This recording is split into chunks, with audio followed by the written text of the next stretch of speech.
Losers Bracket Round 96, our last show of 2011. It's been a great year. We have definitely enjoyed bringing the news to you as it has happened over the past year. And this show is going to be no different. We have got three great guests tonight. We've got Team Spooky with us to talk a little bit about some streams, some fighting game community stuff. Additionally, we do have jedirobb, just took a new position with the IPL. He'll be joining us to talk a little bit about that as well. And then at the end of the show, we will be joined by Adam Apicella. After having Sundance last week, this is going to be another star-packed week for the Losers Bracket. I'm pretty excited to be here. Got my normal co-host as well, Asylum. He's going to be coming in a little bit later. We got Kurt from Check 6, Jerry, Lord Jareth, of course, president of VVV. Let's see how everybody's doing this week. Kurt, let's start out with you. How you doing, buddy? I can't complain, man. I can't complain. It's been a good week. WCG, wrapped up, so we know what's going on there. And, of course, it wouldn't be an eSports week without a little bit of drama mixed in, so hopefully we'll get to it all. Yeah. So, Jerry, how about you, bud? I mean, yeah, you hit it right there. I'm glad we've made it through another year. It is quite the year indeed. I think back-to-back we've got great guests, so it's always humbling to have a phenomenal lineup like we do tonight with Spooky, jedirobb, and obviously Adam from MLG. So, I mean, it's just a great show. And on top of that, there is some good drama. So let's not waste any time. Let's get right to it, Jason. What's some of that drama news stuff we got going on? Let's get through that, and then let's get to our guests. Drama news stuff? I don't know. Let's start out with some good news at least. Let's do a quick shout-out to our VVV Crossfire team taking 4th place at WCG Grand Finals. They just came home, so they said they're going to look towards the podium next year, but 4th place. And I know a bunch of other things happened out at WCG, so Kurt, why don't you tell us a little bit about what's going on? Yeah, I'm going to do sort of a quick rundown because we do have a lot to cover tonight, but I'll start with the game that a lot of people are here for. Let's start with StarCraft 2. I don't think there was a lot of upsets going on with StarCraft 2 for WCG. Maybe the only upset to me would be seeing Cass go pretty far in the tournament. I really wasn't expecting that, me personally, just because he hasn't really done a lot lately. But MVP took it from IM, which was, I think, pretty much expected from everyone, so I don't think that was a surprise there. I took it pretty convincingly, so I don't think it was anything surprising there. On to, of course, my personal favorite, Counter-Strike. Honestly, to me, I mean, it was the finals were ESC Gaming, or again, was the name of the team, or SK versus SK. To me, I was rooting for SK.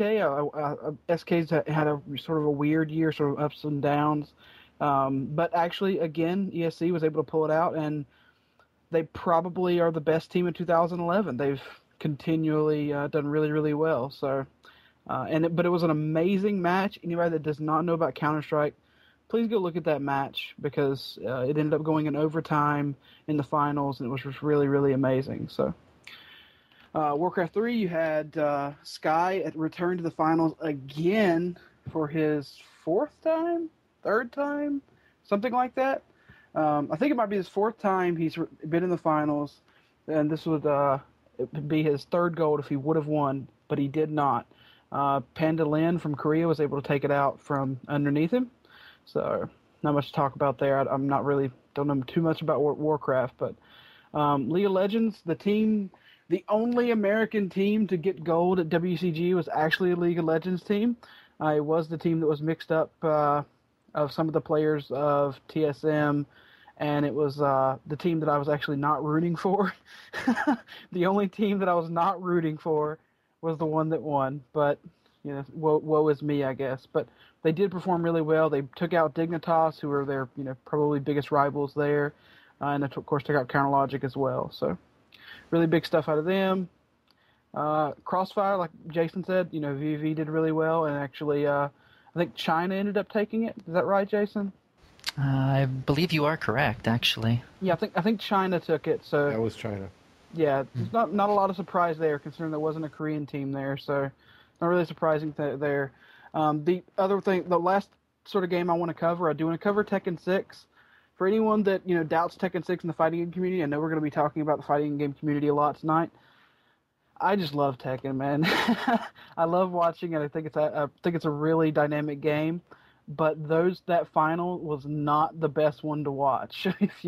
if you've never seen Tekken before, please don't watch that and judge Tekken, because Nobi from I think Japan just stomped on Deja Vu from Korea, just laid him out like a sack of bricks. So yeah, so it really wasn't the best finals, but I think he took it a total of 9 games to 1, I think it was. So it was absolutely stomping. It was a really, really good rest of the tournament, so I advise you go look back at some other stuff. So I guess I covered everything for WCG, man. What about what's going on else? Yeah, let's see, what else? One thing that has been, I guess, on the MLG site a little bit, and then also GameSpot, things of that nature, the series The Controller, Battlefield 3, that did just come to an end. And actually, our old co-host here from the show, Mrs. Violence, did end up winning the entire thing, so congratulations out to her. I think another really interesting story that is Proofy, what happened with him, where he actually forfeited and wouldn't even compete for the $50,000 in the last episode because he wasn't allowed to use his control freaks. So that's... He didn't forfeit. He pussied out. Oh, hi, Asylum. Welcome to the show. Hi. So yeah, I think that's a pretty interesting story. I'd love to get your guys' thoughts, but then after that we'll bring in Spooky and get this underway. What do you think, Asylum, since you just jumped in?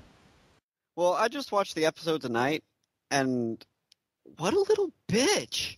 I'm sorry. I'm not going to play because I can't use a control freak on my right analog stick. It's about comfortability. Dude, grow the fuck up. There's a set of rules. Fucking follow them. Nothing pisses me off more when a professional player, someone who's in the spotlight, just becomes a little, sorry, but a little bitch because he can't use his control freak. Oh my god, what a freaking crime to humanity. Well, I mean, in a funny way, you wondered, it's too bad. I don't know if Control Freak would actually capitalize on that, but it would be a good story, right? Like if I were him and I were Control Freak, there would be a good story there. But I do agree with Asylum to a degree that if somebody, you come on a show and we're there to watch competition. I'm not a big fan of the controller. I don't think it's really relevant, but it does cover gaming in some light, and I think that's good. But at the end of the day, you want people to compete, right? Whatever the format is, you want them to compete.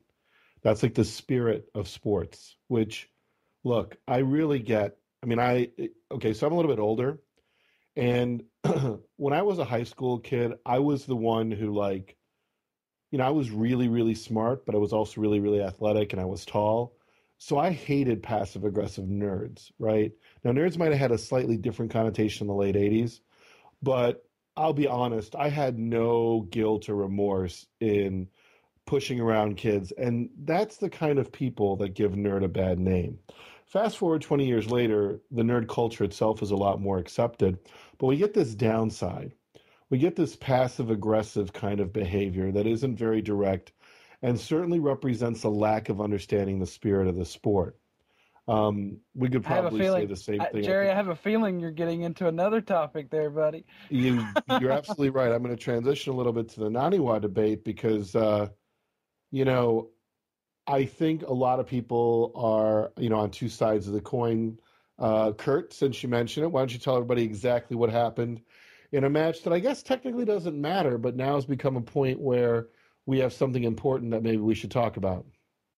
Yeah. I mean, so basically what happened was they had what is considered, I think was the exact title was Blizzard Cup. I don't even know exactly who thought of that name, but whatever. It was the 2011 GSL Blizzard Cup.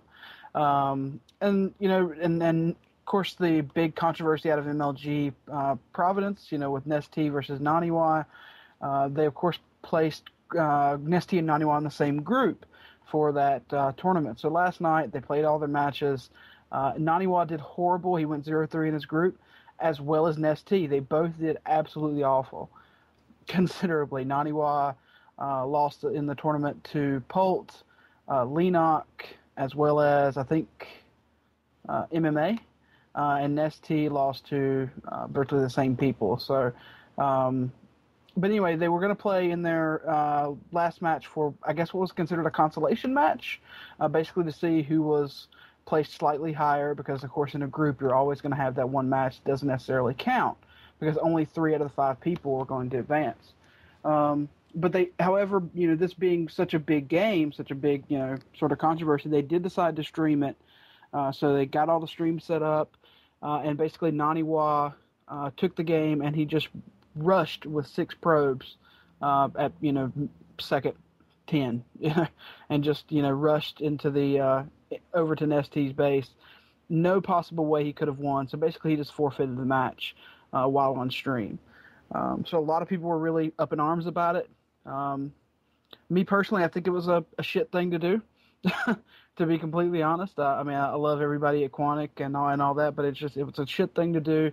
But I also want to let people know that, in my opinion, it's not something that's new either. Like, NaNiwa didn't invent forfeiting matches. NaNiwa didn't invent being an asshole. It's, he's done it before. He'll continue to do it. But Jerry, I want to hear your opinion, but I know you got some, anger, some angst bottled up inside. No, I mean, look,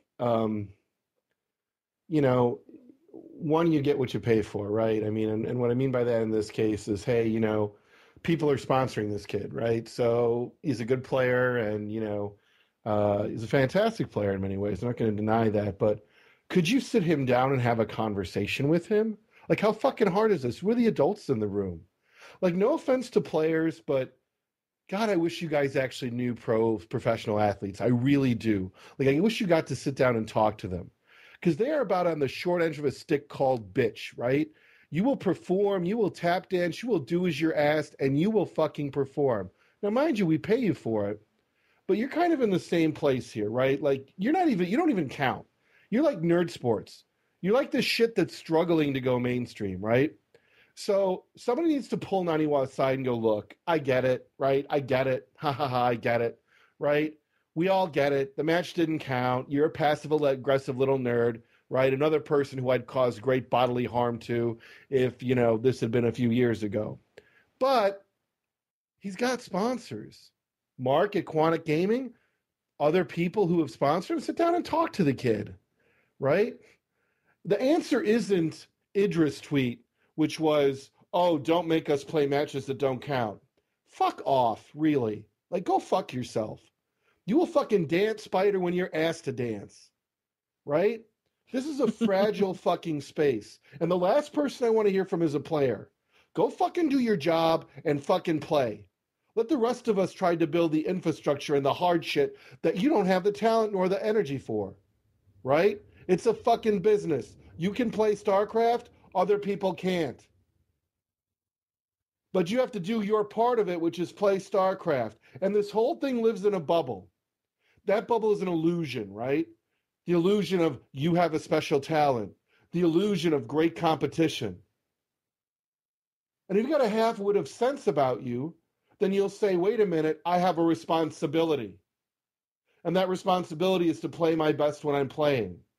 And of course, every half-wit on Team Liquid that has some basic logic philosophy background has to argue what degree he may or may not have made a poor choice. Right? Yeah. The bottom line is I'm not interested in a philosophy debate.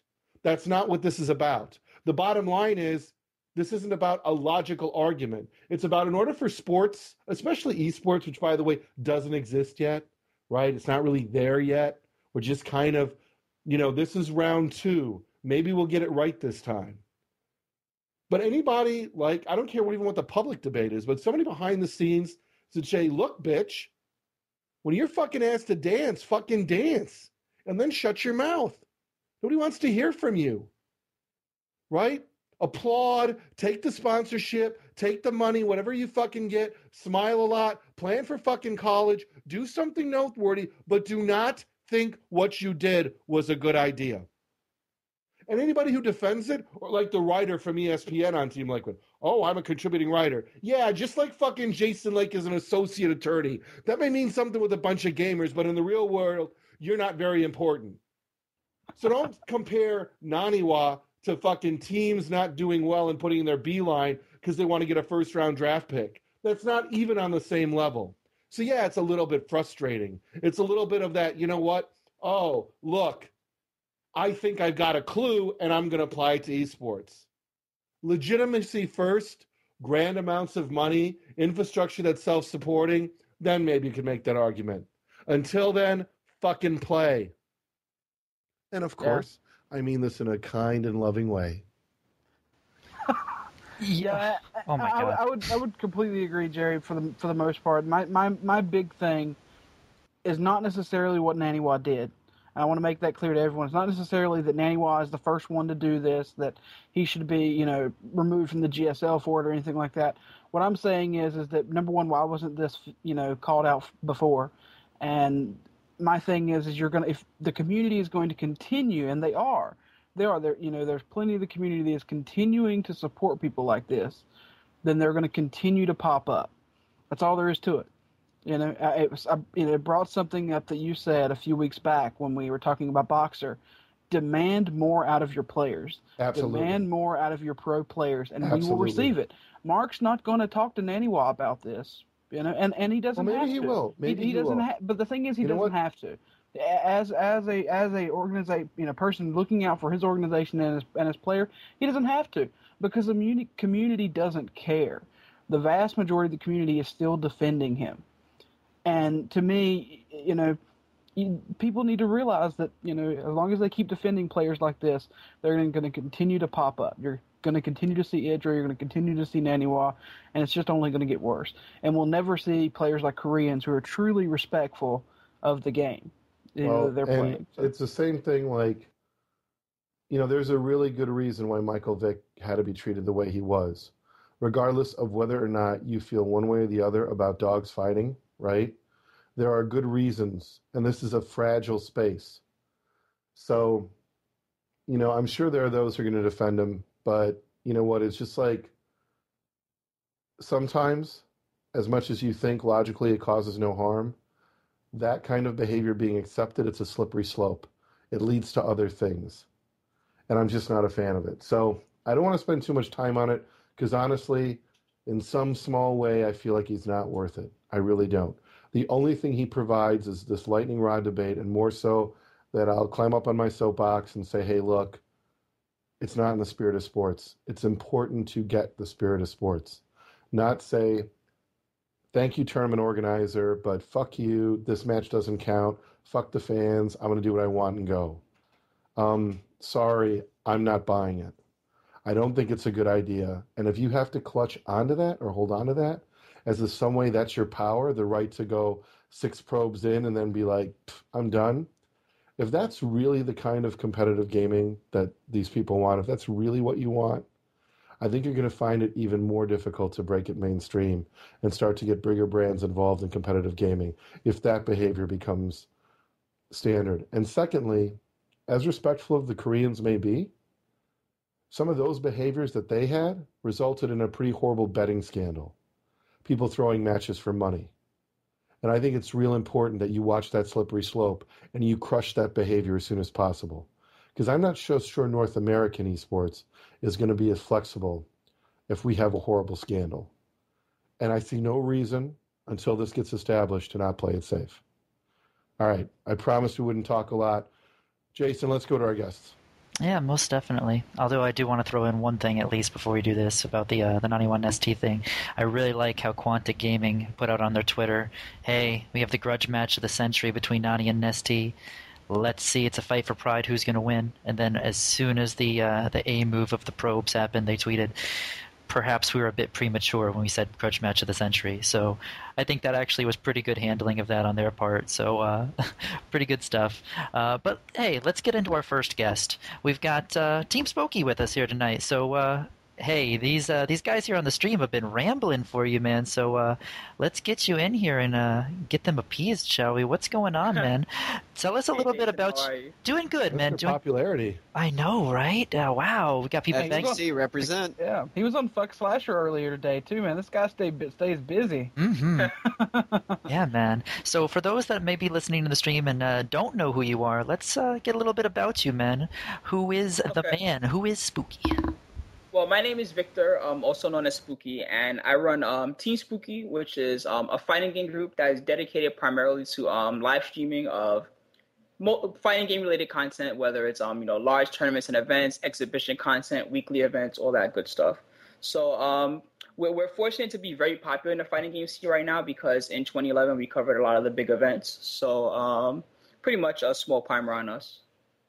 We're very lucky to have you tonight. So tell us a little bit about what you've been doing lately. I mean, we had bar fights, we had NEC. What's been going on in the FGC, and what have you been streaming personally? And give us some info on what's been going on.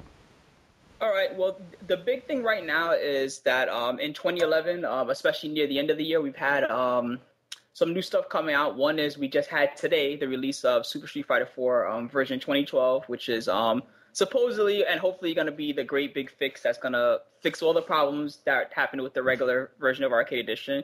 We also have Ultimate Marvel 3, which was recently released. And because we have these two major games from Capcom, who is probably the most popular company when it comes to fighting games right now, there's no shortage of huge events going on right now. And it makes it, it definitely makes it easy on my part to just bring some stuff, plug in, and say, hey, here you go, guys, here's an event.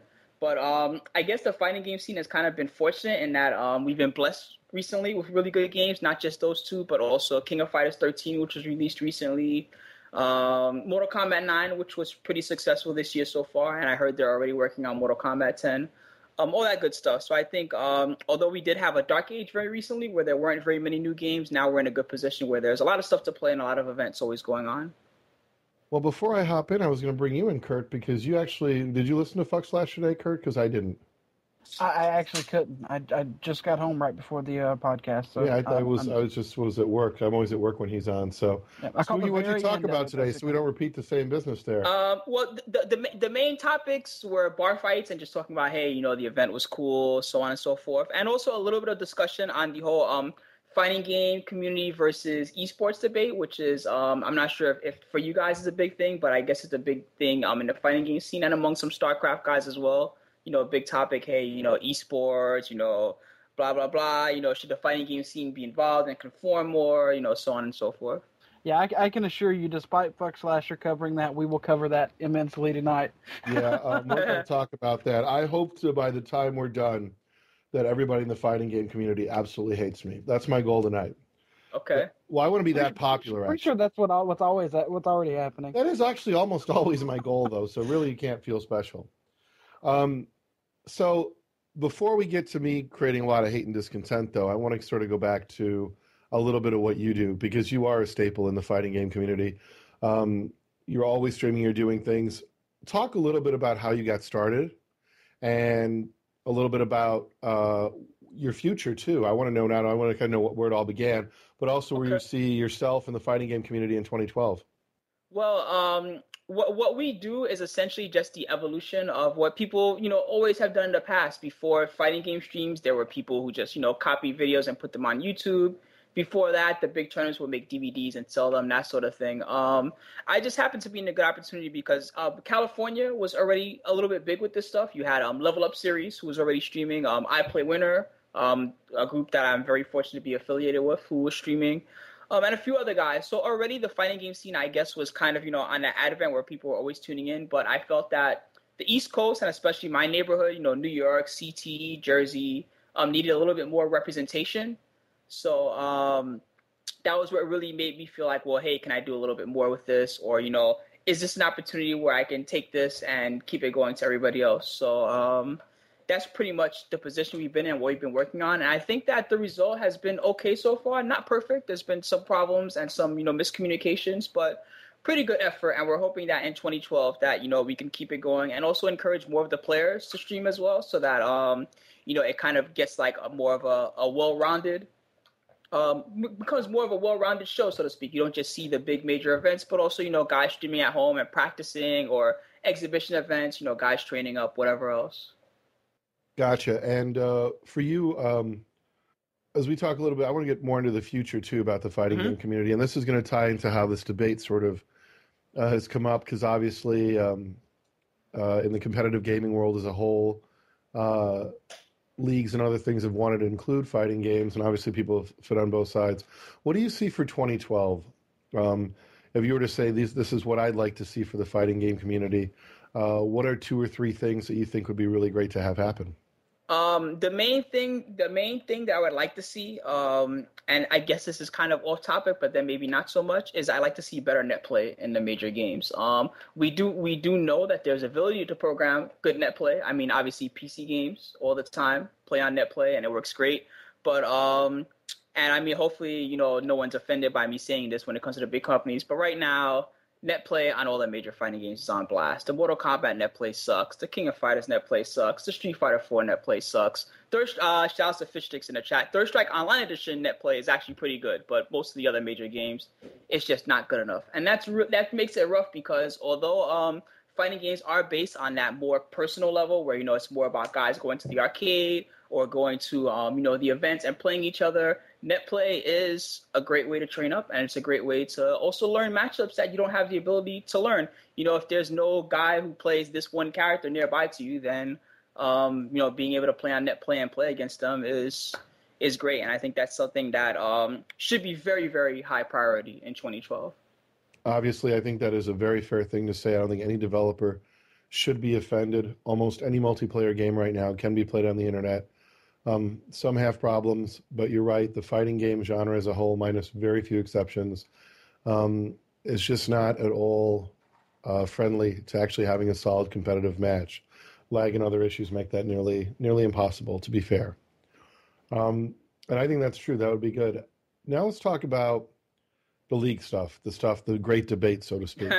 And I want to get to hear where you kind of fall on the debate.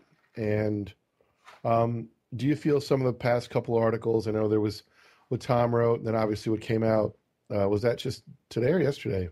Well, the Tom one was a little bit older. The Ultra David one, I believe, was either last night or early today. I'm not sure exactly when he put it up. Gotcha. But this is a topic that, as we know, is a very popular debate, whether you want to call it eSports or competitive gaming or whatever else. And I guess I'm someone that I guess is more in the middle of this, because it's not really my job to tell other companies what to do, and it's also not my job to really run the tournaments or say, well, hey, you should try to get sponsored by these guys, or you should try to put this together. My job is really just to bring the tournament to the people. And I mean, yes, of course, that means that all the sponsors have to get represented on the stream, and I have to shout them all out and run advertisements and all that good stuff, because we do want the companies that do help out to feel supported. But at the same time, although I have an opinion on this subject, I do want to point out that, again, I'm not someone who runs any of these tournaments. I am someone that advises people, but again, it's not my job to, to hopefully I'm explaining this well, to really run things. No, but anyway, you're fine. No, I get totally. That's cool, but I really do want to know what you think. Okay. Well, my opinion right now is that now is not the time, and that's because of a combination of factors. One is that the scene itself is not really ready. I think that that although some sponsors, shout out to Complexity Gaming, have showed some interest and have been helping out, especially for bar fights, where they really stepped in and got Creative Labs to come and help out with the event, and it was really nice and cool. I think that aspect of it is really good, but I think that that at the end of the day, especially if we try to work with some of the bigger leagues, whether it's MLG or the stuff that IGN's got going on or whoever else, I think that the result is going to be unsatisfactory to both parties. I think that some of the sponsors are probably going to be unhappy with the content. I think that the players themselves probably don't necessarily would like how things would get run. And I think that that generally there needs to be more of a wait and see approach, and that that some guys on the high end need to understand a little bit better how the fighting game scene works, really, before they invest a little more into it. So I'm guessing, in a way, the pot and the thread, the theme that I keep hearing in some ways is that fighting game culture is special, and a league like Major League Gaming or something else doesn't understand that culture, and therefore that isn't going to benefit the community. And that's not to say that they can't understand it. We're all human beings. There's nothing that unusual about what we're doing that nobody can figure it out. I mean, we're just playing a competitive game the same way that, PC gamers do all the time. But I do feel that, again, they did, especially if as is, they said, hey, right now we're going to run a huge Street Fighter 4 tournament. First place is going to be 10 grand. Come check it out. I think they'll be a little bit surprised by the result and probably a little unhappy. So I think that that there needs to be a little bit more communication before. Well, that's a good point. Let's say they did that the way you said. What would they be unhappy about? What would you predict would be, what they're going to do wrong? Okay.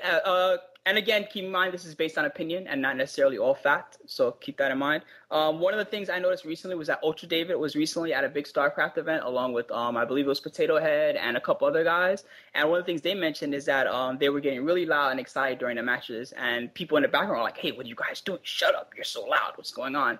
I think that that sort of clash immediately shows that definitely they're not going to be happy with the result, because these guys like to get excited. They like to jump around. They get on the stage. They go nuts. And, Spooky, I'm going to stop that right there, because here's my thing. I've been at a lot of MLG events. And anybody who compares MLG to golf, I'm sorry, no. People are loud. They have signs. Do I sound like a quiet guy? Do I strike you as somebody, if I want to fucking say something? Just as a note. Kind of loving way, of course. Jared, as a note, I understand his point. Don't get me wrong, Victor, I don't want to interrupt you and say that we're talking over you or anything. So I want you to continue here in a minute. But I understand. But what I do want to say is that, number one, he was at NESL, which is a completely different type of event. I mean, at NESL, they have the chairs set up. It was more pay for that spectator and you get a certain seat, and it wasn't a big event overall as far as the number of people there. It was completely represented different. In my opinion, my thing is you can't necessarily compare that to how MLG did, for instance, Tekken in 2010. I mean, I was there for Tekken in 2010, and it was hype. It was a fighting game event. Now, of course, it was not Street Fighter, but it was. I mean, they did Tekken correctly. Rich, who now works at Namco, did an amazing job with MC, and it was hype. There was no chairs. There wasn't, you weren't worried about old guys like the guy Ultra David had said in the ASL. So I mean, I don't necessarily, just to argue, against that point, I don't necessarily think that's true. But I really, once again, I didn't mean to interrupt you. Please, I want you to continue and No, that's fine. It's all good. So that's one point that, and again, sometimes there's miscommunication. So sometimes people on both ends don't completely understand what's going on. So I understand both sides of the argument. But the main point here also is that the fighting game scene, again, I don't want to say their own culture, because, there's nothing that different, I think, about what we do necessarily. But I think that also there is the run and the risk that if, there ends up being an embarrassment or a scandal, and, whether it's on, a bigger league side and the game is not represented well, or whether the players don't represent the game well, maybe there's some kind of big scandal, some guy split the pot, or there's a problem with the match, or, whatever other thing. I think that right now the opinion is, because the events we currently have are mostly community run, if there are any problems on the inside, we can kind of look at the situation and say, well, listen, guys, we messed up. We're real sorry. We're going to try to do our best to fix it. Perfect example is Power Up 2011 with the issue where with Justin Wong and the scandal where he got a yellow card for supposedly choking a match on purpose to Noel Brown, and Noel Brown, ended up getting more Evo points for it or whatever. That's the perfect example of a situation where, on a larger scale, it would definitely be bad for everybody involved. And, these are landmines that really, I personally do not want to see the fighting game scene step on right now. And I think that that we want to avoid them as much as possible. That's interesting, Spooky, to make sure I understand that. So in a way, you feel that maybe this fighting game community isn't ready for the big stage?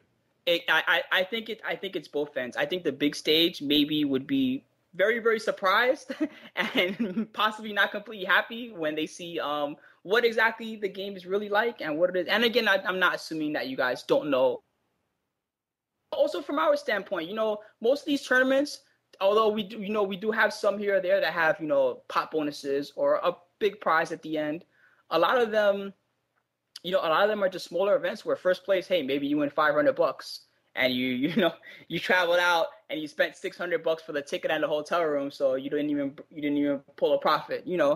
Those sorts of situations, are much, much different, I think, than what the larger leagues are, and maybe the adjustment would not go so well for both parties. Let me ask you a question, Spooky. Do you think one of the major problems is how for instance, all the fighting game events are ran as fighting game events. They're ran as, we have Tekken, we have Street Fighter, we have, Melty Blood. Please correct me if I'm wrong with that title. Fighting game communities are going to destroy me if I am. But, all these different titles, they have 10 to 15, really competitive titles. Whereas something like MLG, as far as I would understand, historically wouldn't be able to do something like that. Is that one of the main problems? Is that the fighting game community, in your opinion, would be maybe splintered because of that, or what's? I'm trying to understand people's opinions on that. No. Here is the real concern when it comes to that. It's not necessarily which games will get represented. Although I think that DOA and Tekken 6 getting represented before other games was a little bit unusual. But to be fair, Namco is very supportive, so it's cool that T6 was in there. I think part of the problem is, again, this is a community thing that people feel they built up on their own, and they don't want to see situations where, MLG is scheduling this huge Street Fighter tournament on the same weekend as Northeast Championships, or MLG is going to schedule this event at the same time as EVO, and then this one's going to be at the same time as SoCal Regionals. That would definitely be a huge problem for the fighting game scene, and it's something that is another concern, and it's something that has happened in the past. You can't say that it has not happened. Evolution was at this year was the same weekend as was it an MLG event? I'm sorry, I was so busy that weekend I don't quite remember, but. And yeah, it was just another thing that's a big concern, and it's something that I think that will need to be handled if one of the leagues wants to pick up Street Fighter. They got to understand, hey, if you run all your stuff at the same time as the community events, there's going to be a lot of backlash for it. Do you think that? And another quick question: do you think that whether it be MLG, whether it be IPL, could actually have a successful fighting game event? As far as added to a circuit or even a separate event. IPL is doing things differently than other people, so maybe they're would be interested in something like that.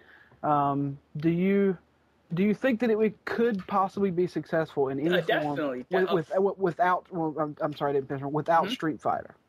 Oh, without Street Fighter itself. So are we talking another game, or are we talking? Yeah. So let's say they could not get Capcom to approve something like that, which is highly likely, and they chose something like Tekken or something like in any of the other games, whether it be Tekken Tag 2 or any other Capcom game or anything like that, or a Namco game. Sorry.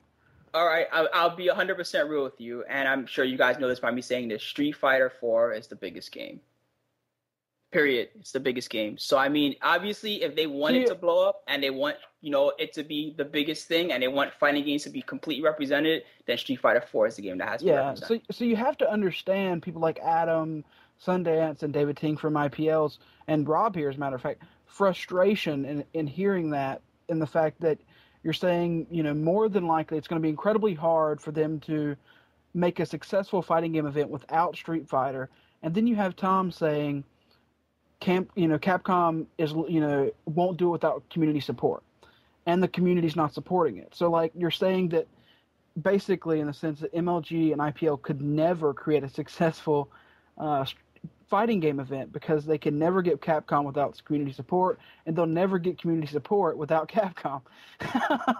It's like this vicious circle that just keeps going round and round, And yes, I understand your opinion. I understand where you're coming from. The thing that you have to see is that these guys are really protective of what they do have. This the same way that StarCraft, you can say StarCraft 2 recently became successful or whatever, but that's not really true. StarCraft 2 got built up primarily because of the success of StarCraft 1 and the support of the developer saying, hey, we're going to have this game, we're going to push it, we're going to purposely try to make it competitive, and we're going to work with everybody to make sure that there's cool leagues for it and everything. Versus the fighting game scene is kind of built up their own thing, and it was much different. There never was really a lot of money involved from the companies or anything. So obviously, there is a concern there. They don't want to see what they've created be damaged by a league, and that's maybe I understand that everybody at the end of the day probably has good intentions, and everybody has their best interests involved. Hey, we can throw a huge tournament. We can have a larger pot for the winner. We can have the blow up and have it be on these huge streams. Very popular all over the place. But, people are concerned that if this is damaged and if something goes wrong, perfect example with Tekken 6 on MLG, the perception is that pretty much as soon as pretty much as soon as MLG dropped Tekken, Tekken became a very unsuccessful game in the scene. Less people started showing up to tournaments. People didn't really care as much anymore. Final Round was amazing. We had 10,000 viewers for that, and that was a good Tekken tournament. But primarily the perception of Tekken is pretty bad in general, and people do tend to look at it and say, well, it wasn't successful at MLG, so that's why T6 is not the big game right now. I think I got one last question for him, bud, and then I'll throw it back to you, and I'm done with till the end. But my last question, Spooky, is I think IPL has made it pretty clear that they're going to come in the fighting game community space. I mean, David Ting said he is almost for sure that there's going to be something with IPL with fighting game. I would think MLG is the same way. I mean, I know that from Sundance of the last show mentioned some stuff with Namco, even if they weren't able to do something with Capcom. So I mean, since they are essentially going to do it, or let's say they do, what are your suggestions to make their events good for the community, to pull the community behind them? Because the suggestion that that they can't come into the community and the community's not ready, I mean, that's a completely valid, possibly valid point. But what I'm saying is, since they are going to come into the community, what can they do to make people, think differently about them? Well, I mean, they are their own group and their own company, and they're going to do what they feel they need to do to be successful. If you're asking my opinion, I think that you have tournaments that have been run in the community for 15 plus years, and they've all been successful. You have Final Round run by Larry Shinblanca. You have NEC run for years and years by Eric. You have in California, Vae and the crew that handles SCR. You have the NCR crew with Haunts and whoever else. You have a lot of crews. So there is a pool of people for them to draw from potentially, and turn around and say, well, hey, listen, can we, bring you on as an advisor to help us out and put this all together the right way and make sure that people understand that we're trying to do the right thing and we're trying to blow it up. But I don't know how well a plan like that would work. It's just a suggestion. I would think that if the larger leagues want the community to understand that, hey, we're for the community, then they should bring community people on. And this is something that in the past, even Capcom has done recently. Well, not recently, it's old at this point. When they hired Seth Killing, they brought him on to help out with Street Fighter 4 in the first place. That was big, and people had this perception of Capcom, and they said, hey, Capcom's awesome. They hired this guy who's from the scene, and, he helped put Street Fighter 4 together, and we had this big resurgence. And the same attitude, I think, needs to be applied towards other things. Okay, yeah, and I think MLG did that with Tekken, and I think IPL is doing that now with Robb. So yeah, I mean, I think they're on the right road. So I mean, I appreciate the suggestions there, because I mean, I think in the end we just want to see it succeed. I mean, if it's going to happen, let's see it succeed. So anyway, Jerry, I know you got a few questions, but I'm sorry I took it over for a few minutes. I mean, when I read Ultra David's article, the problem that I see with it is that the argument is we're not like you, and that almost creates a divide. And him and Tom both seem to want to divide the two communities. And it seems to me all else in the rest of the world, we try to unite people. I mean, I run probably one of the most diverse gaming organizations in the world. I mean, it's written into our mission statement. We live it, men, women, probably every religion, every sexual orientation. We live that in VVV. And here I have somebody writing a long article who's saying, you know what, we're different than you, sorry. We can't get along. And the social economic status is different, right? We hung out in the arcade and we're up in your face, and, you guys are on the PC and you're, and I thought, God, what if I try to take that to any other thing in the world we do, from work to school, to education, to professional sports. And I thought, wow, what if we started doing that in sports and school? I mean, and I want to ask you, Spooky, I mean, do you really believe that? Do you really believe that we should be dividing people? Do you agree with Ultra David? Like, you know what? It's not going to work. And while you're answering that, I want you to answer a second one. Is it about social economic status? Is it really about the rich versus the poor? Is it about race? What are the things that he's getting at in that? Because that's a pretty loaded, to be fair, article he wrote. A lot of saying that, you know what, we are poor and loud and rowdy, and StarCraft is a bunch of rich people who, spend a lot of money on their PC and they golf clap. I wonder if you felt that way. I will say that generally I agree with Ultra David's article, and I understand most of his points. So I'm not gonna push this and say, oh well, I don't agree with David, because he's wrong in this case. I think that it's not necessarily overstated that the scenes are that different or whatever, because obviously we're all people here and we're all trying to do our thing. But I think the major issue here is that I think the major issue here is, again, just that people are super, super protective. Not everybody knows what is going on. So to be clear with that, right? Mm-hmm. Then what worries me about this, right, is that what you're saying is Ultra David the lawyer, who does a lot of work in the fighting game community, and then Tom, who runs Evo, are just protecting their slice of the pie. And okay, I'm okay. I'll let you finish. Go on. No, go ahead. You can cut me off. Go ahead. No, I don't necessarily agree there. When I say they're protective, they're not protective just of their own interests. They're protective of the people and the relationships that they handle. Because, for example, Evolution is an event that's been running years and years and years, and people are dependent on Evo. The fighting game scene knows that Evo is the biggest event every year. People book their tickets early. Even people that don't really play fighting games anymore, but they just to will be clear understand. on this, I don't think MLG or IPL or anybody wants to compete or ruin Evo. Right? It's not like they're waiting for Tom to decide when his date is and they're going to offer twice the prize pool and say, screw him, we're going to run him out of business. Is that the fear? I'm not going to speak for Tom in that scenario. I will tell you that a lot of other people are definitely very, very fearful of leagues in general.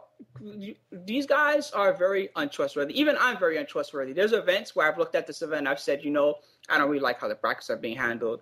I'm concerned about this guy that runs a tournament because he's been known from an old tournament to have, to have not paid the players on time, or this has happened because of this event.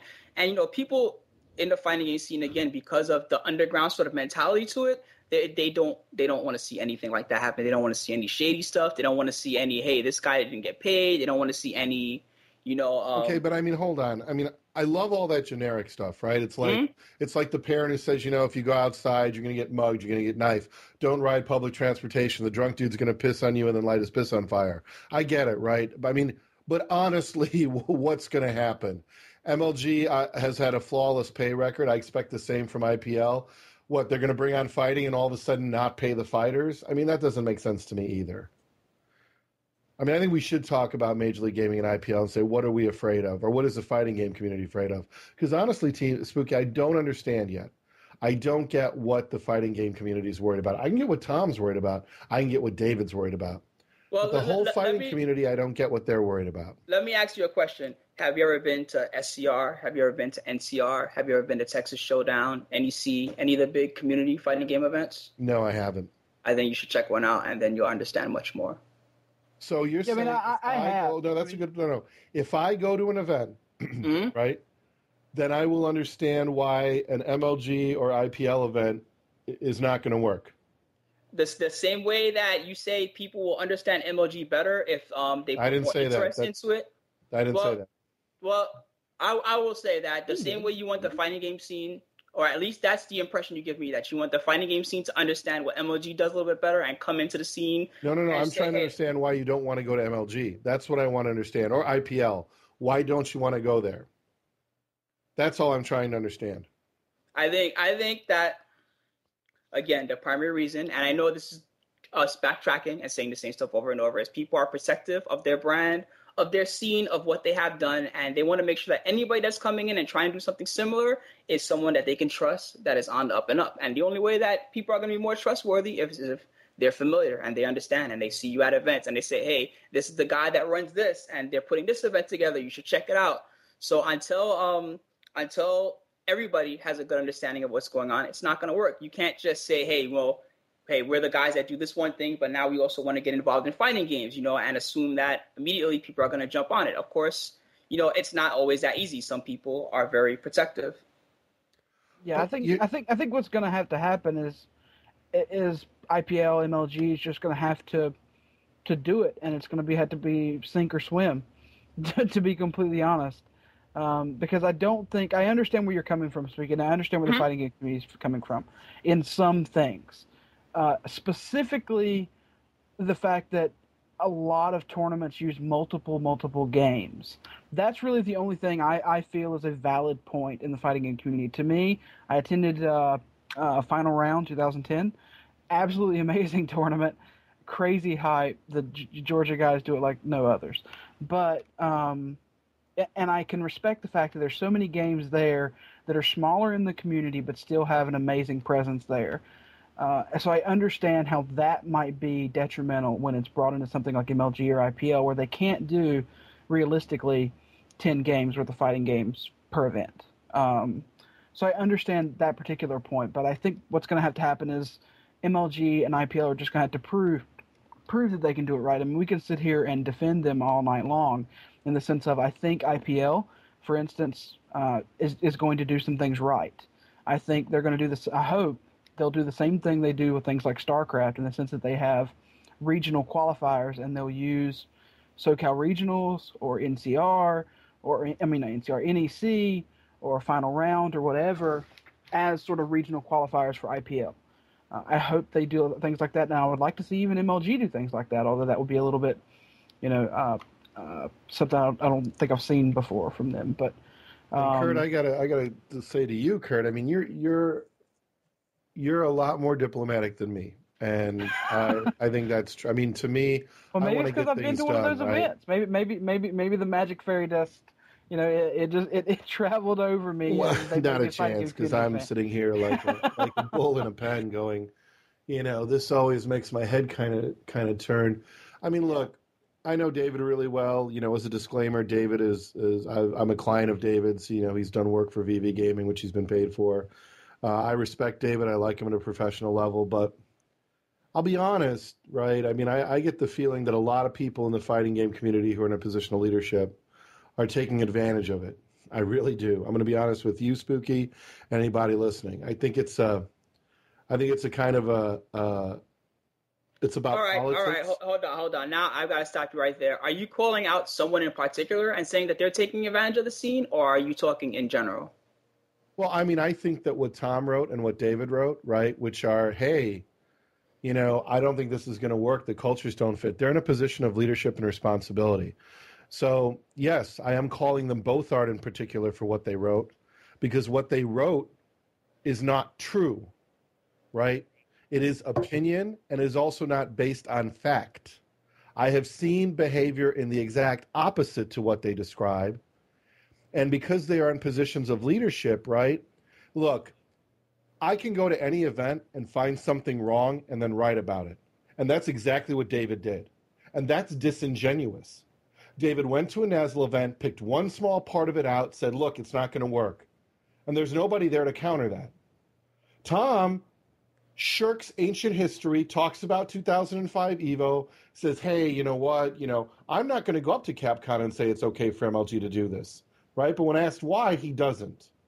Right? And at the end, right, I think what on the competitive gaming side, or the eSports side, as they like to say, right, I think that the thing that gets everybody up is the things that aren't true, or the things that are clearly political or feel more like propaganda than anyone that wants to work together. Finding reasons to not do something and finding reasons to divide people is as easy as civilization itself.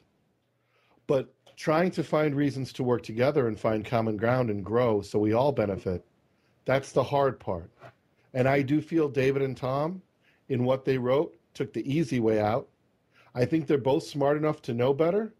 And I have no problem saying, without question, I'm very suspicious of how quickly they are unwilling to work or hold a grudge or, which I think the truth is, simply protect their turf. Okay, now let me ask you a question. What year was it where it was the MLG X Evo thing? Was that 2005 or 2006? Yeah, I do believe so, yes. Do you think that they should not be salty about having only 1/4 of the ballroom when they had more people there? See, I think here's where the problem comes in again, right?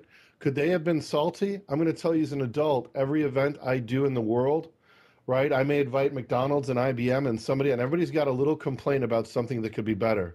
But you know what? It's done and we move on to the next year because we all have bigger things to do. That may not have worked perfectly, But in the adult world, grudges, especially in the adult business world, this is not personal. This is about making things better so everybody can profit, right? So in the future world, leagues having fighting games means 4 or 5 things. 1, players getting paid more money. That's good. 2, people like yourself, Spooky, and other talented casters getting paid and covering fighting events. That's good for everybody. 3, growing the fighting game community, game cultures to fighting games. That is also really good, as well as exposing the fighting game community to other games. All those things are good for everyone. And I'm a guy who I don't believe in fear, Spooky. I think fear is a horrible emotion. It's been misused in so many ways. And if people are just afraid, the leadership of both communities should be doing their best to bridge the gap. But I don't feel in what David wrote by taking one chunk of Nazzle and making that all of eSports, or what Tom wrote, referencing back to 2005, is it all fair? I really, really think it's unfair. And when I hear to both sides, I think, why isn't the conversation, you know what? There's been some past things, but how can we work together? But that's not the conversation we're having, Spooky. We're having, nope, it's not going to work. Well, it's hard for MLG or IPL or any league to do anything, which is what Kurt said earlier. I think Kurt's feeling a sense of minor frustration, but he hides it well. He says, you know what, the leagues are just going to have to do it, and then everybody's going to have to see. And I just think everybody benefits if we get things more centralized to where more leagues who have much more professional relationships with a lot broader range of sponsors and contacts bring those things together. And that doesn't mean that EVO shouldn't happen or grassroots events shouldn't happen. None of those things have to go away, right? I'm not saying they should. Now, I understand your standpoint, but if I can be allowed to kind of retort for a second, I like to say that Tom Cannon, even implying that Tom Cannon is the least bit selfish in this is pretty offensive to me. Tom Cannon is someone who's a part of the biggest fighting game event every year, always puts it together, always about the community. And you don't think that's reason for him to protect it? You don't think that's reason for him to be protective? Would you want to protect MLG if someone else was trying to move in on your stuff? Of course you would want to protect it, dude. When you want to be like, hey, pay my bills. If you knew my history, I have never. No, sir. I've got plenty of episodes of this podcast show, plenty of writings on my website. I don't care who you are. Tom, Sundance, David Ting, jedirobb. None of you motherfuckers pay my bill. All right. Well, let me tell you something about Tom Cannon and paying bills. When Team Spooky got screwed completely coming back from Canada and we lost all our equipment due to the Department of Homeland Security, do you know who it was that put Team Spooky back together? It was Tom Cannon, my friend. And anything bad that you can say about him, you can shove it up your ass. Well, I'm glad he did you a favor. I am. I think that's fantastic. And I respect that you have a personal loyalty to Tom Cannon, right? But that doesn't make him right, just so you know. That doesn't make what he says correct. It means he's a great guy and he did you something out of his own. That's fantastic. He didn't just do it for me, dude. I stream all the largest community events. And he did it for the community. I get that. That's fantastic. But that doesn't always make him right. I really don't think Jerry means to say that he's doing things for himself strictly. I don't think that's where Jerry's particularly going with it. And I think that's no. Yeah, I think that's maybe none of us do this for the money. We'd be in the wrong business if we're doing it. I understand. I just a little upset. That's all. Look, Spooky, I understand completely, but I mean, but my thing is, I don't think anyone here is attacking him personally. I know I'm not. My thing is I think the big thing is the article was represented, and not just his, Ultra David's as well, as far as something that is, in my opinion, normally you see community leaders wanting to work with other community leaders to make their community better. And most of the time you see things like communities wanting to work with them. If something's wrong, it's here's what you need to do to make it better. Here's how you make things better. So, in my opinion, the guest editorial from Ultra David or the article from Tom Cannon would be something much better used and something that we're a little bit more used to in saying, hey, MLG, in my opinion, you guys fucked up in 2005. That's just, my opinion as far as the person. Okay, I'm sorry to cut you off, but I'd like to point out that at the very top of Ultra David's article, it says clearly that this is Ultra David's opinion and not the opinion of the entire Shoryuken. I'm pretty sure at the top absolutely, of the Tom Cannon no one's saying anything about Shoryuken. Okay. I don't even know. No, I don't think anybody. But hold on, Kurt. Let me pause for a second. I think somehow this got off base, and I want to bring it back. Spooky, I'm not asking you if Tom is a good person, right? I don't care about his moral character. He can be a fantastic guy. What we're talking about is why is Tom and Ultra David and the people who have, let's just say, things to lose, whatever the case may be, are worried about League stepping into this space. Of course they're worried if they have something to lose. I think we should start with just coming out instead of making up all this shit. Hey, I'm afraid that my little mom and pop store is going to get wiped out by the big guy. That's okay. Are you calling the Evolution Tournament Series a mom and pop store? I'm saying he's afraid like a mom and pop store. I'm not saying he is a mom and pop store. All right, just making sure. Okay, I'm going to hop in here just a second, just for one quick iota, because I've been kind of sitting back and listening. But we had Sundance on last week, Jerry? Am I right in remembering that? We did, and we did. We spoke briefly about FGC and all that fun stuff, and Sundance was talking about how he supports the grassroots of the fighting gaming community. The NECs, the EVOs, the Devastations, and honestly, I don't know why everybody's getting their tails all caught up in a bunch. Okay, I'll give you a perfect reason. For example, I am someone who, even though there isn't really a lot of personal gain in for me for this, I'm someone who definitely has a lot to lose if fighting games don't go up. Because guess what? If nobody cares anymore because of MLG or because of whatever else, then, the whole stream deal is done. Nobody's going to care, and I'm off to either go back to working, a regular old job or going back to IT or whatever else, or conforming and going into some new stuff. As far as Sundance talking about supporting, I do talk to Slasher and Grandcock a lot from LMG, but I've never spoken to Sundance personally. I've spoken to Robb personally for Devastation. Shouts to Devastation, which was a good event this year. But most of these guys involved in the scene are someone that I've never even met personally. So obviously, from my standpoint, it's like, well, hey, these guys are trying to run something. What do we do? Scratch ears. What's going on? So until really there's a full understanding on both ends, it's not, and I know, again, this is reiterating the same points over and over, but it's not going to work until everybody understands everybody and people have met and they've shook hands and they've gotten on the table and they said, well, hey, listen, this is what you're trying to do. Oh, well, we have a problem with it because of this. Oh, hey, this is what we're trying to do. Well, can we fix this problem? Until all that happens, it's not going to be good for everybody. And if anything, it's just going to cause more conflict. And instead of just articles, it's going to be people protesting at events. And it's going to be people all over Twitter saying, hey, MLG sucks because, this happened or this happened. So I think that, if you guys want to get involved, instead of forcing and saying, well, we don't get why these guys don't want to do it, so we're just going to get it started, they really should, sit back for a second and really maybe try to understand why there's so much hatred towards what they're trying to do and why it's not as easy as it may have been feeling with other games.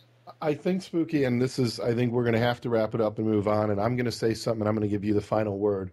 So that'll be your time to yell at me and say what you ever want. I promise I won't say anything bad. Kirk can hold me to this. But, you got upset at me for what you thought I said about Tom. And I apologize. I'm sorry. No, it's okay. It's okay. It totally is. I want to tell you what gets me upset, so you know, but I'm not going to yell at you. I promise that. To be fair, Nazzle, IPL, MLG, we're talking about millions of dollars. The stream quality of IPL and MLG, we're talking about a huge investment. It really is unfair, right? Right? In the fighting game community, EVO is the biggest thing. But in all of competitive gaming, it is very mom and pop-ish compared to the millions of dollars that goes out there. And I think a lot of people, right, in the competitive gaming world, maybe I should speak for me to be clear. I'll tell you my opinion. Fighting games are phenomenal to watch. They are exciting. And I know that Major League Gaming can reward the top players and IPL, and I'm going to call the leagues. They have the financial backing to reward those top players. Big sponsors like EG and Complexity and even VVV Gaming. We can make sure those players never have to pay to attend an event. That's good for everybody. And we can make sure that they get the top stream. And we can do that, I believe, without ever stepping on Evo or Devastation. I believe that's possible. And if everybody got to the table and talked about it, it could be done. And I think that if we are going to get that dialogue to happen for people to talk, we got to stop saying no. And we got to start thinking about how can it be yes? How can we make it work? How can we have whatever many events we need in a year? Because I'll be honest with you, Spooky, there's another showdown coming up next year between the leagues, I feel, when it comes to StarCraft and other people competing. But I feel that competition is healthy. And right now, fighting has an opportunity to come onto a stage where people can make a lot of money. Now, I assume that Tom pays you for streaming. Is that correct? Spooky? Sorry, I had the mic muted. No, Are we that's referring okay. to Evolution this year? Yes, I assume he pays you for streaming. Well, for Evolution, obviously it was a fair deal for both parties involved. I'll leave it at that. I don't want to get. I don't know what I'm allowed to say without getting myself into any trouble. I'm not asking you how much you got paid, or I'm in some ways compensated. I would like, Spooky, for your talent to be able to be rewarded, right, for what you do. So there's a show that Spooky does that doesn't have to be necessarily just on his stream, but can be syndicated to other places, right? If MLG TV said, I want the losers bracket, and IGN said, I want the losers bracket, we could syndicate, just like different channels can have the same thing. We're able to do those things. I'm not saying we are going to do them. I'm using that as an example. I believe everybody gets to benefit.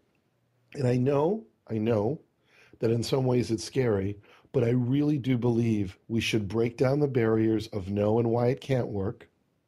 And we should start figuring out, right?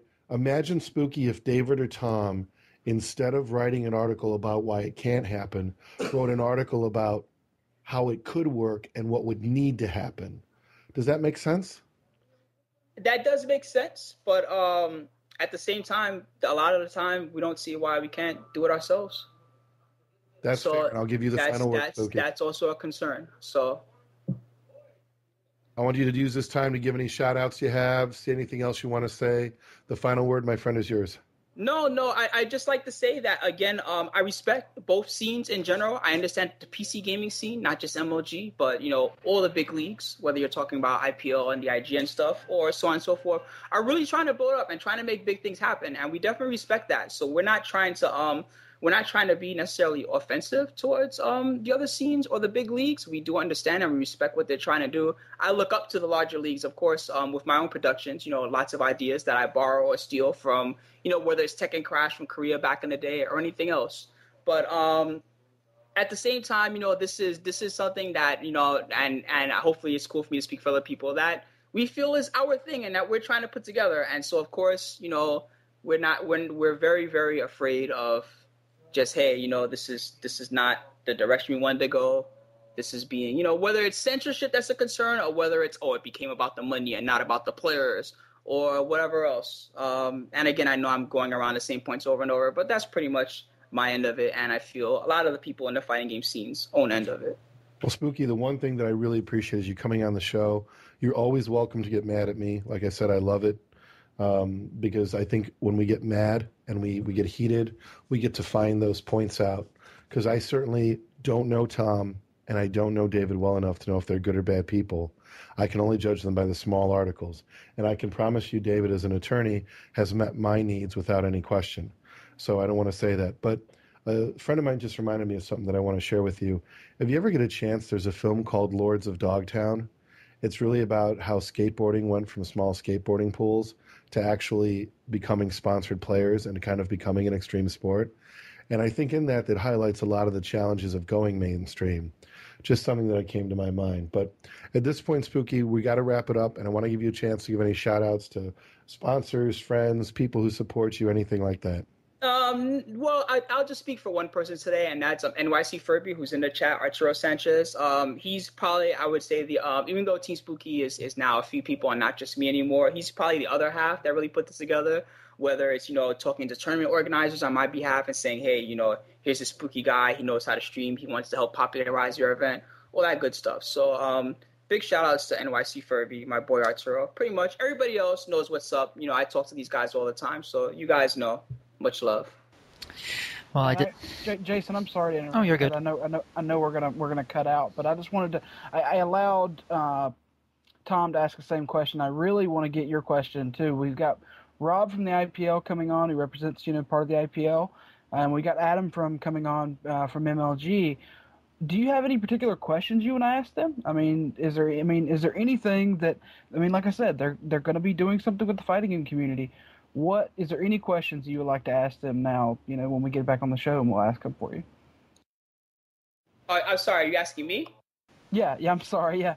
Sorry, I wasn't sure. Sorry about that. Well, do they know what, main thing is if they know what game it's going to be, also, and any information, format, payouts, who's sponsoring it, any of that stuff. I'm more curious for what elements of it are going to actually be represented than really concerned about, what it's actually going to be. I'm more interested in just what it's going to actually look like and what the plan is and what they're going to put together. Sounds great. I sure will do, dude. Jason, take it away, bud. Yeah, most definitely. Hey, you know what, Spooky? I know a lot of people have their different opinions about the way that this interview is going. Of course, you got a lot of people on either side of the fence here, and here we hope to really make that gap a little bit smaller here in the coming years. So thank you so much for coming on. And, honestly, I'd like to have you back again in the future because I do think that we will see this gap, slowly but surely getting smaller. And I'd love to, have you as one of those people that helps get that gap a little bit smaller. If you're cool with coming back, we'd love to have you again. Sure, and I'd like to point out that I'm not really offended by what went on in the show or anything. I understand that this is a very, very heated debate and topic from both ends, and that both ends are trying to do what they feel is the right thing for everyone. So I do understand that. And most definitely. Thank you so much for taking some time out of your night, and hopefully we'll see you again soon, all right, man? Cool. Thanks for having me, Jason. Not a problem, buddy. All right, so that wraps up our first interview of the night, and let's just hop right to it. We got our second guest of the night coming on. We got jedirobb. He does Devastation. We actually mentioned that earlier in the show, and now he actually has a new position that he's taken with IPL as well. So let's hear from the man himself what he's going to be doing. Robb, how have you been, man? It's been a while since you've been on. Very well, very well. How are you guys doing? Oh, we're doing. I'm good. I'm great, good. Man. How are you? How are you, jedirobb? I'm taking some breaths, frankly. It's that's a lot of heat. I'm just gonna kind of slow into this, let everybody cool down, because wow.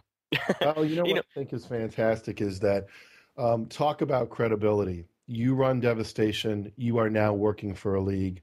You are straddling both sides of that fence. You are in a very unique position.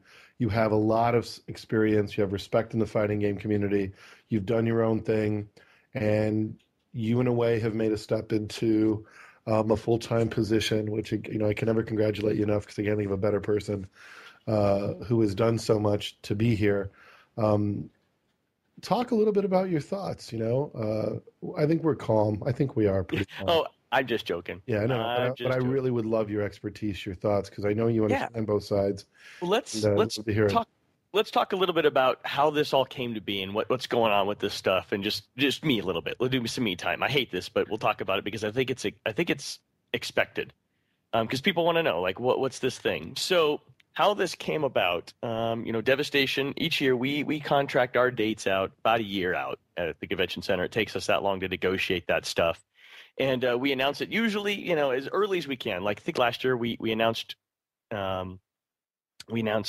Devastation October in December, January. So, progressing through the year, getting up on it, about 6 weeks out from the event, I get a call for some friends saying, hey, there's a problem, there's a thing, we need to talk. And it's like, okay. And we talked about IPL doing an event on our same weekend, and not only doing an event our same weekend, but doing a StarCraft 2 tournament of $100,000 amount. The same year we were going to do a $10,000 StarCraft 2 tournament. Our very first year to run StarCraft 2. As you know, we have DJ Wheats or Scoots, the whole team of guys. We had a whole support structure to put this event on for that inside of Devastation. And it was a heartbreak because on top of that, our guys had opportunities to go and work the IPL event and do all these things. And so after a quick conversation, it's like, hey, for the good of the community, instead of making people choose, because I hate that, I don't want to have a fight, we will back down. We'll give IPL the StarCraft 2 event. We will just sit back and relax, and we'll change the things we're going to do. We had to go back to some of our supporters and things, and through that progression, have caused some problems for us personally. But because we sold the event on some of that stuff, and even in the end, we just kind of said, hey, you guys do StarCraft 2. We'll just not do it this year and bow out, and sent Scoots and our broadcast team and all those guys to do that. Well, that ironically, all things happen for a reason, opened up a dialogue with IPL. And David Ting over there followed me for a bit. We kind of kept in contact to see how the events were going and things. And long and short of it, after the events and follow-up and feedback that people had, they asked me to fly out, meet the team, and talk about coming on and helping with their events. So just real quick, Rob, I want to recap. Yeah. In a way, it's almost kind of the thing the fighting game community is concerned about, where a more grassroots events, at least compared to something IGN or MLG, kind of gets on the short end of the stick, but the result of that is David Ting reaches out to you and eventually gives you a job offer. Is that correct? Yeah, it did. It is. I mean, and Devastation is as grassroots as it gets. I mean, it started in my house 8 years ago now with 70 people, guys. I mean, it ran out of my house for 3 years with 300 people coming to it, hamburgers and hot dogs in the backyard, my wife and my dad cooking. I mean, we are as grassroots as an event we get. At the end of the day, this comes out of my pocketbook. All the things that happen come out of me. As a matter of fact, I had a sponsor renege on me that I am now coming out of pocket for a lot of the prize money and things. I mean, it's difficult. It is what it is, but that's what happens when you're a grassroots community event. And sometimes you get crapped on, sometimes you get good things. But so, I mean, I know what it's like. And I travel to other events. I mean, I think people have seen me at all kinds of events. I'll be at SCR this weekend, as a matter of fact. I'd like to think that I know the community well enough. I like to think that I know a lot of the players, a lot of the people. I mean, I'm in an organizer group, and we have our little cliques and our little things that we talk about these things. And I think that I come from a stance where I am trying to look out for the community. I do want those events avoided. I do want us to grow. You've heard me before on this show, and just about anywhere, anytime anybody's asked me about it, I'm all about the legitimacy of what we do. I'm about growing the community, expanding it, and legitimizing it, and making it as professional as it can possibly be. Well, I think nobody's going to doubt that. And with that being said, let's talk a little bit about your role at IPL. Yep. And I know from us talking to David that obviously, as Jason had mentioned earlier, and I think it's no secret to anybody, fighting is something you have your eyes on. Fighting is something MLG has their eyes on. I think it's a great community, and there's a lot of reasons why people have their eyes on it. Talk a little bit about what you can as to IPL's approach here. I'll talk about everything I'm over there doing. So primarily, actually, in all actuality, I actually have 2 job positions at IGN IPL. I actually came on as the events director. I am in charge of managing the logistics of the event. So everything from the layout, the floor plan, the making sure that stuff's connected, people are traveled, all that stuff, hotels, all the logistical items with an event, my job. My team does that stuff. So that's one. The second is to develop the fighting game pod. And I want to make a clear denote, excuse me, I want to denote something here is that we have a StarCraft 2 pod, we have a League of Legends pod, and then we have a fighting game pod. We don't have a Street Fighter pod. We have a fighting game pod, which was a bit of my mandate because I am a big believer. Anybody who's ever attended or saw Devastation, we go way above and beyond. I am a big fan of putting all these different titles together, different fighters together, and growing it that way because I think that most of those people play multiple titles. I don't want to be the one fighting game league at all. We want to have multiple titles. We want to support multiple communities because the fighting game community is a bubble, and there's many other smaller bubbles in it. Yes, some take, it's a pie. There's larger pieces of pie, like the Street Fighter pie as opposed to the Mortal Kombat pie. But that doesn't make those players any less valuable. That doesn't make them any less of part of the community. Did I lose you? No, I thought for sure Kurt was going to step in. I was just being really funny. Every time I get, and then he doesn't hop in the one time I figured sure. It's all good. It's all good. Well, I was going to say something about Counter-Strike. I was going to say something about Counter-Strike. I was going to say something about Counter-Strike, but then I chose not to. That's probably good. That's probably a good choice because I'd hate to crush your dreams this early. Yeah. So somebody asked about pods. So just internal jargon, guys. So we have our team, and when we say a pod, it's the way we departmentalize the different groups underneath IPL. So we have a team that is dedicated to the growth and maintenance of StarCraft. We have a team that is dedicated to the growth and maintenance of League of Legends. We have a team that is dedicated to the growth of fighting games within our bubble. So that's why we call them pods. It wasn't my name. Go ahead. I was going to say, I know you can't. Hold on, Kurt. I know you can't speak for anything except IPL, but IPL and MLG and North American Star League kind of get lumped together in one group. But so let's just pull IPL out of that group because you can speak to that. Yeah. Do you think what you have planned or the way you see your plans moving forward, that there are legitimate fears on the fighting game community side? If so, what are those fears are legitimate, and how do you think you're going to bridge that gap, I guess? And And as a matter of fact, one of the reasons during our conversations about why I took this position was that we are here to enhance the community, not to take away from it. My goal with these events that we run throughout the year is also to partner with other events throughout the year, community events, and help promote them, help them hopefully financially as well as sponsor-wise, and all the different elements that we can do, everything from exhibition events to qualifiers and things of that nature, which was really appealing to me because I'm like, you've heard me rant about this all the time, is I want to legitimize and grow. I want to grow it. I care about the guy that started it out of his house. I care about the guy that's been running it for 15 years. These are people that have put the time and the effort in the community that should be taken care of, that should be considered when we do this. Now, on the flip side of that, one of the things about fearing that you talk about, there's a little group of us, of different organizers in the fighting game community, and we have a little doc together about 40-something events in 2012. Now, not all of those are true majors, but those are a lot of events throughout the year. And so there are going to be times where with MLG, with us, with anybody, another community event that wants to start up, because that's the thing to do nowadays is everybody wants to run their own major, right? Is that there are dates, there are things going on every single weekend, and everybody suffers a little bit for that. But I think actually a lot more people benefit from that because you get to grow your local community. It's not about the guy that's flying in from Indiana to come to your event. It's about the 4,000 people that live in your town that could come to your event. That's where we need to grow. We need to grow in our local areas, in our regions. And yes, people will travel, people will come, but it's all about those small communities growing out. And so I think that people fear a lot about, oh, geez, these events are going to come in and people are going to go to that. I think that people will attend some of them, but just like any other event, I can't go to every single event that's out there every weekend. I have a family. I got things to do, and so do many other people. So they can't go to all these things. So there's a lot of events that they don't even travel to, but they still support their own or a couple of them. That doesn't mean that they can't still do that. That doesn't mean they have to come to this league. It doesn't mean that they need to support another tournament. I'd like everybody to do that. I like when people Twitter other events and do things, but we can all do our part. It doesn't have to be negative all the time. Absolutely. No, I agree. And Kurt, I want to give you a chance. If you're going to say something, I'm going to turn it to you.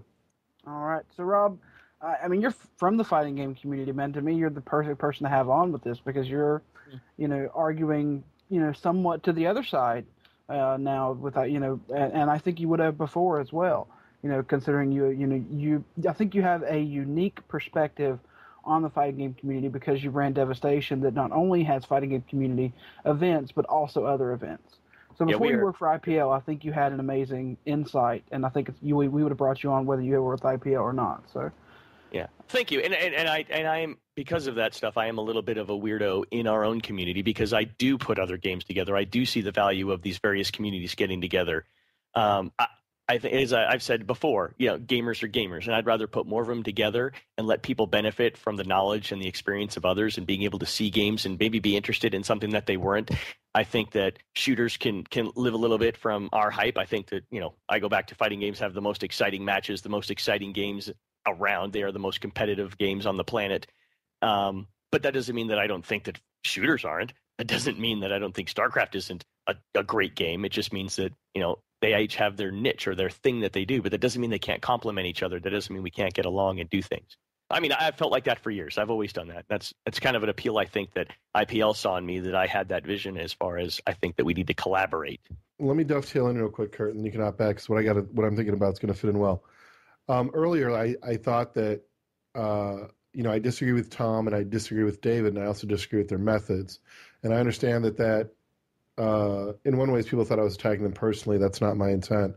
But I definitely deeply disagree with the method by which they position their ideas. Now, I don't want to necessarily get to that, but since I guess, what is your reaction to both Tom's article and then Ultra David's article? Oh, are you trying to call me out against my own? No, no. I want to get your ideas. I mean, I think you're also, well, you can just, well, I mean, I'll be a shithead, Rob, if your community is so fragile that you can't be honest with them. I am totally joking. Of course, I have my own opinions about things. I think with all things, everybody's a little bit right and a little bit wrong, right? I don't agree with one side or the other in every respect. I think that some of the examples made were in the past. Does that mean that we can't look to the future and learn from those things? No, actually, the past is our greatest teacher, right? We learn from things that we've done wrong and things that have gone wrong, and we try and make changes to fix that or to complement that, and whatever it is that we do to help drive the new, right? Because I'm all about what's going on. How can we continue to grow? The fighting game community sustained itself for years, essentially carving pieces of its own flesh and eating it for all these years because we've had nothing else. And now we have a great resurgence of games and support, and it's really blowing up and putting the eye on our community, which is awesome. It is really great. So as far as Tom and Ultra Davids, I think that they have some perspectives in there, and you can totally sense that they are concerned about how our baby will be treated by others. We don't want to see some league, I can even talk in that term, some league is going to come in there, grab our title, bastardize it, do a bad job with it, make people hate us, and then dump it when the next new title comes out. It's bullshit. Nobody wants that, right? We if you're going to take care of our game, show it off well, present it well, do us right, and help us grow. Don't eat us. Don't use us. Don't whore us out. We don't want to be whored out. We want to be taken care of. Rob, as an example, could you give me an example of a situation where something like that happened? Well, personal? Nope. I only have hearsay for these things. I didn't attend some of these events that these things happened. But comments about Dead or Alive. Everybody's thrown that example around a few times about, Dead or Alive, and they try to make it a professional game. Well, if we knew that other game companies didn't allow their games, they still wanted to include a fighter. They still wanted to include the community. And they went down the list of games that they had to pick, perhaps. I don't know. Right, saying that it is hearsay that we don't know why CGS took Dead or Alive. It may not have been that they had their licensing rights to do anything else. Yeah, perhaps. Now, here's another question, Rob, and this is just a small professional opinion that I need from you. Do you believe that Tom and Ultra David are intelligent and knowledgeable enough to consider that a possibility? Oh, certainly. No, I think that they certainly do think about those things. I mean, I would think that anybody would just thinking through that could put that together, right? I hope you can understand my position that I find it slightly disingenuous when they don't write that, hey, we may not know the whole story, but instead fan the flames and use it as an example as to why leagues are bad. Well, I can't speak. I understand that. I mean, to be honest, there's parts of their article I understand, and that's some of their statements on the game choices I agree with. And I agree with it because I've been through it. So, Kurt, fast forward 10 years from now, or not even, let's go 3 years from now. Capcom won't give, as an example, IGN or MLG Street Fighter 4. 3 years from now, they're going to choose other games. And people are going to turn around and go, what do they know about what games to choose? They didn't even take Street Fighter 4. But that's not really what happened. I don't care what their fear is, right? You don't just get to rewrite history and say what you think happened and then critique a person's judgment and ability to perform when that option wasn't even given to them. They couldn't choose Street Fighter. Do you follow what I'm saying? Well, again, we don't know how that was, and whatever the case is, it is what it is. That was the past. We're trying to look towards the future and what we can do. Yeah. And frankly, go ahead. So, here's my question for you is, would be, I think one of the biggest divides between the community, other than the big elephant in the room, which to me will always be the fact that we can't get Street Fighter 4. That would be, the biggest elephant in the room to me. I think if an event gets Street Fighter 4, I think a lot of these sort of complaints instantly go away. Maybe. I really do. But there's also another big complaint, and the one that I understand probably the most, is that you can't have so many games. You can't support some of these smaller games, some of these games that are not stream friendly, some of these games that are very old but still amazingly competitive. Counter-Strike. Things like that do fall. I'm sorry, that do fall and will fall by the wayside. At least you finally admitted, one, that it's old, and two, to fall by the wayside. Because of a bigger tournament. You won't see. You won't see things like IPL, more than likely, and MLG for that matter, streaming a game that is very lackluster as far as the way it looks, or stream problems, or maybe not cooperation with some of the stream things with the developer, anything like that. So what I mean by that is, like, how do you want to get around that? How do you want to get around the fact that a lot of the fighting game community demands quite a few games to support, up to 10 or 15 to 20. How do you get around that? To be honest, not every event runs that many, right? Yeah. I mean, even Evo. How many titles does Evo run? I've been there for years. 6, maybe? Yeah, but even 6 is a pretty large number for something like an IPL or an MLG, So, I mean, that's my thing is, how do you get around that, Well, the good news is, all right, so here's a distinction between the leagues and community events. Leagues are used to playing PC games that last forever.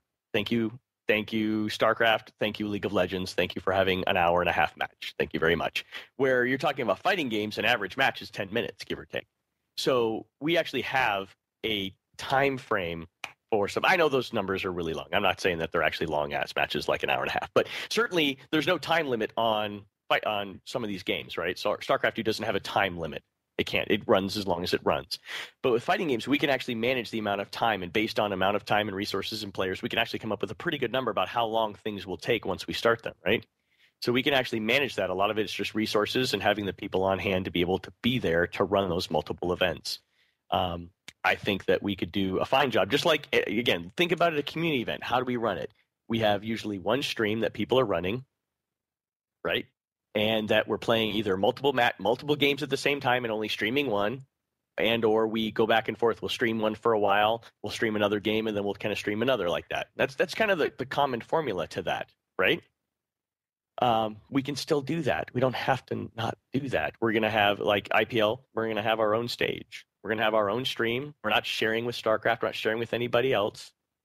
Nothing like that. We're going to have our very own dedicated. We're not going to make those mistakes that other people do where they have had, try and switch the audience, the viewership. It's terrible, right? All right. StarCraft, go to fighting games, come back to something else, whatever the case. I think that's a good point there, is that, certainly don't want that to happen. And I'm more interested now in, I know you can't talk about it a lot, but I mean, you do have a huge role at IGN, IPL. I mean, let's face facts, the event manager. Talk a little bit about 2012 from IGN. What's going on over there? Sure. So IPL, we are planning to run multiple events in the year. We're going to space them out. And it's funny, one of the first things I did when I actually accepted the role is I went right into our group and I made sure that our upcoming schedule for 2012 majors was kind of up to date, and making sure that I'm looking at what dates are confirmed, who's looking at what dates, so we can try and schedule around those. Now, as with all of you can't always pick the date that you run the event. A bunch of forces have to align for the reason why we do this stuff. So there may be a time we're going to be on the same weekend as an event. Hopefully we can avoid that and minimize what that is and the impact or having it across the country. But looking at running multiple events throughout the year, as well as partnering with a bunch of other community events of various kinds for qualifiers or promotional events, as well as, events that we're going to be doing, like we're planning on going to South by Southwest and putting on a bunch of exhibition matches and doing a broadcast and doing some fun stuff there. Trade show type presence where we go out and helping promote the community beyond our own big event, having a very small exhibition and showcasing matches and things like that to help spread the word in the community.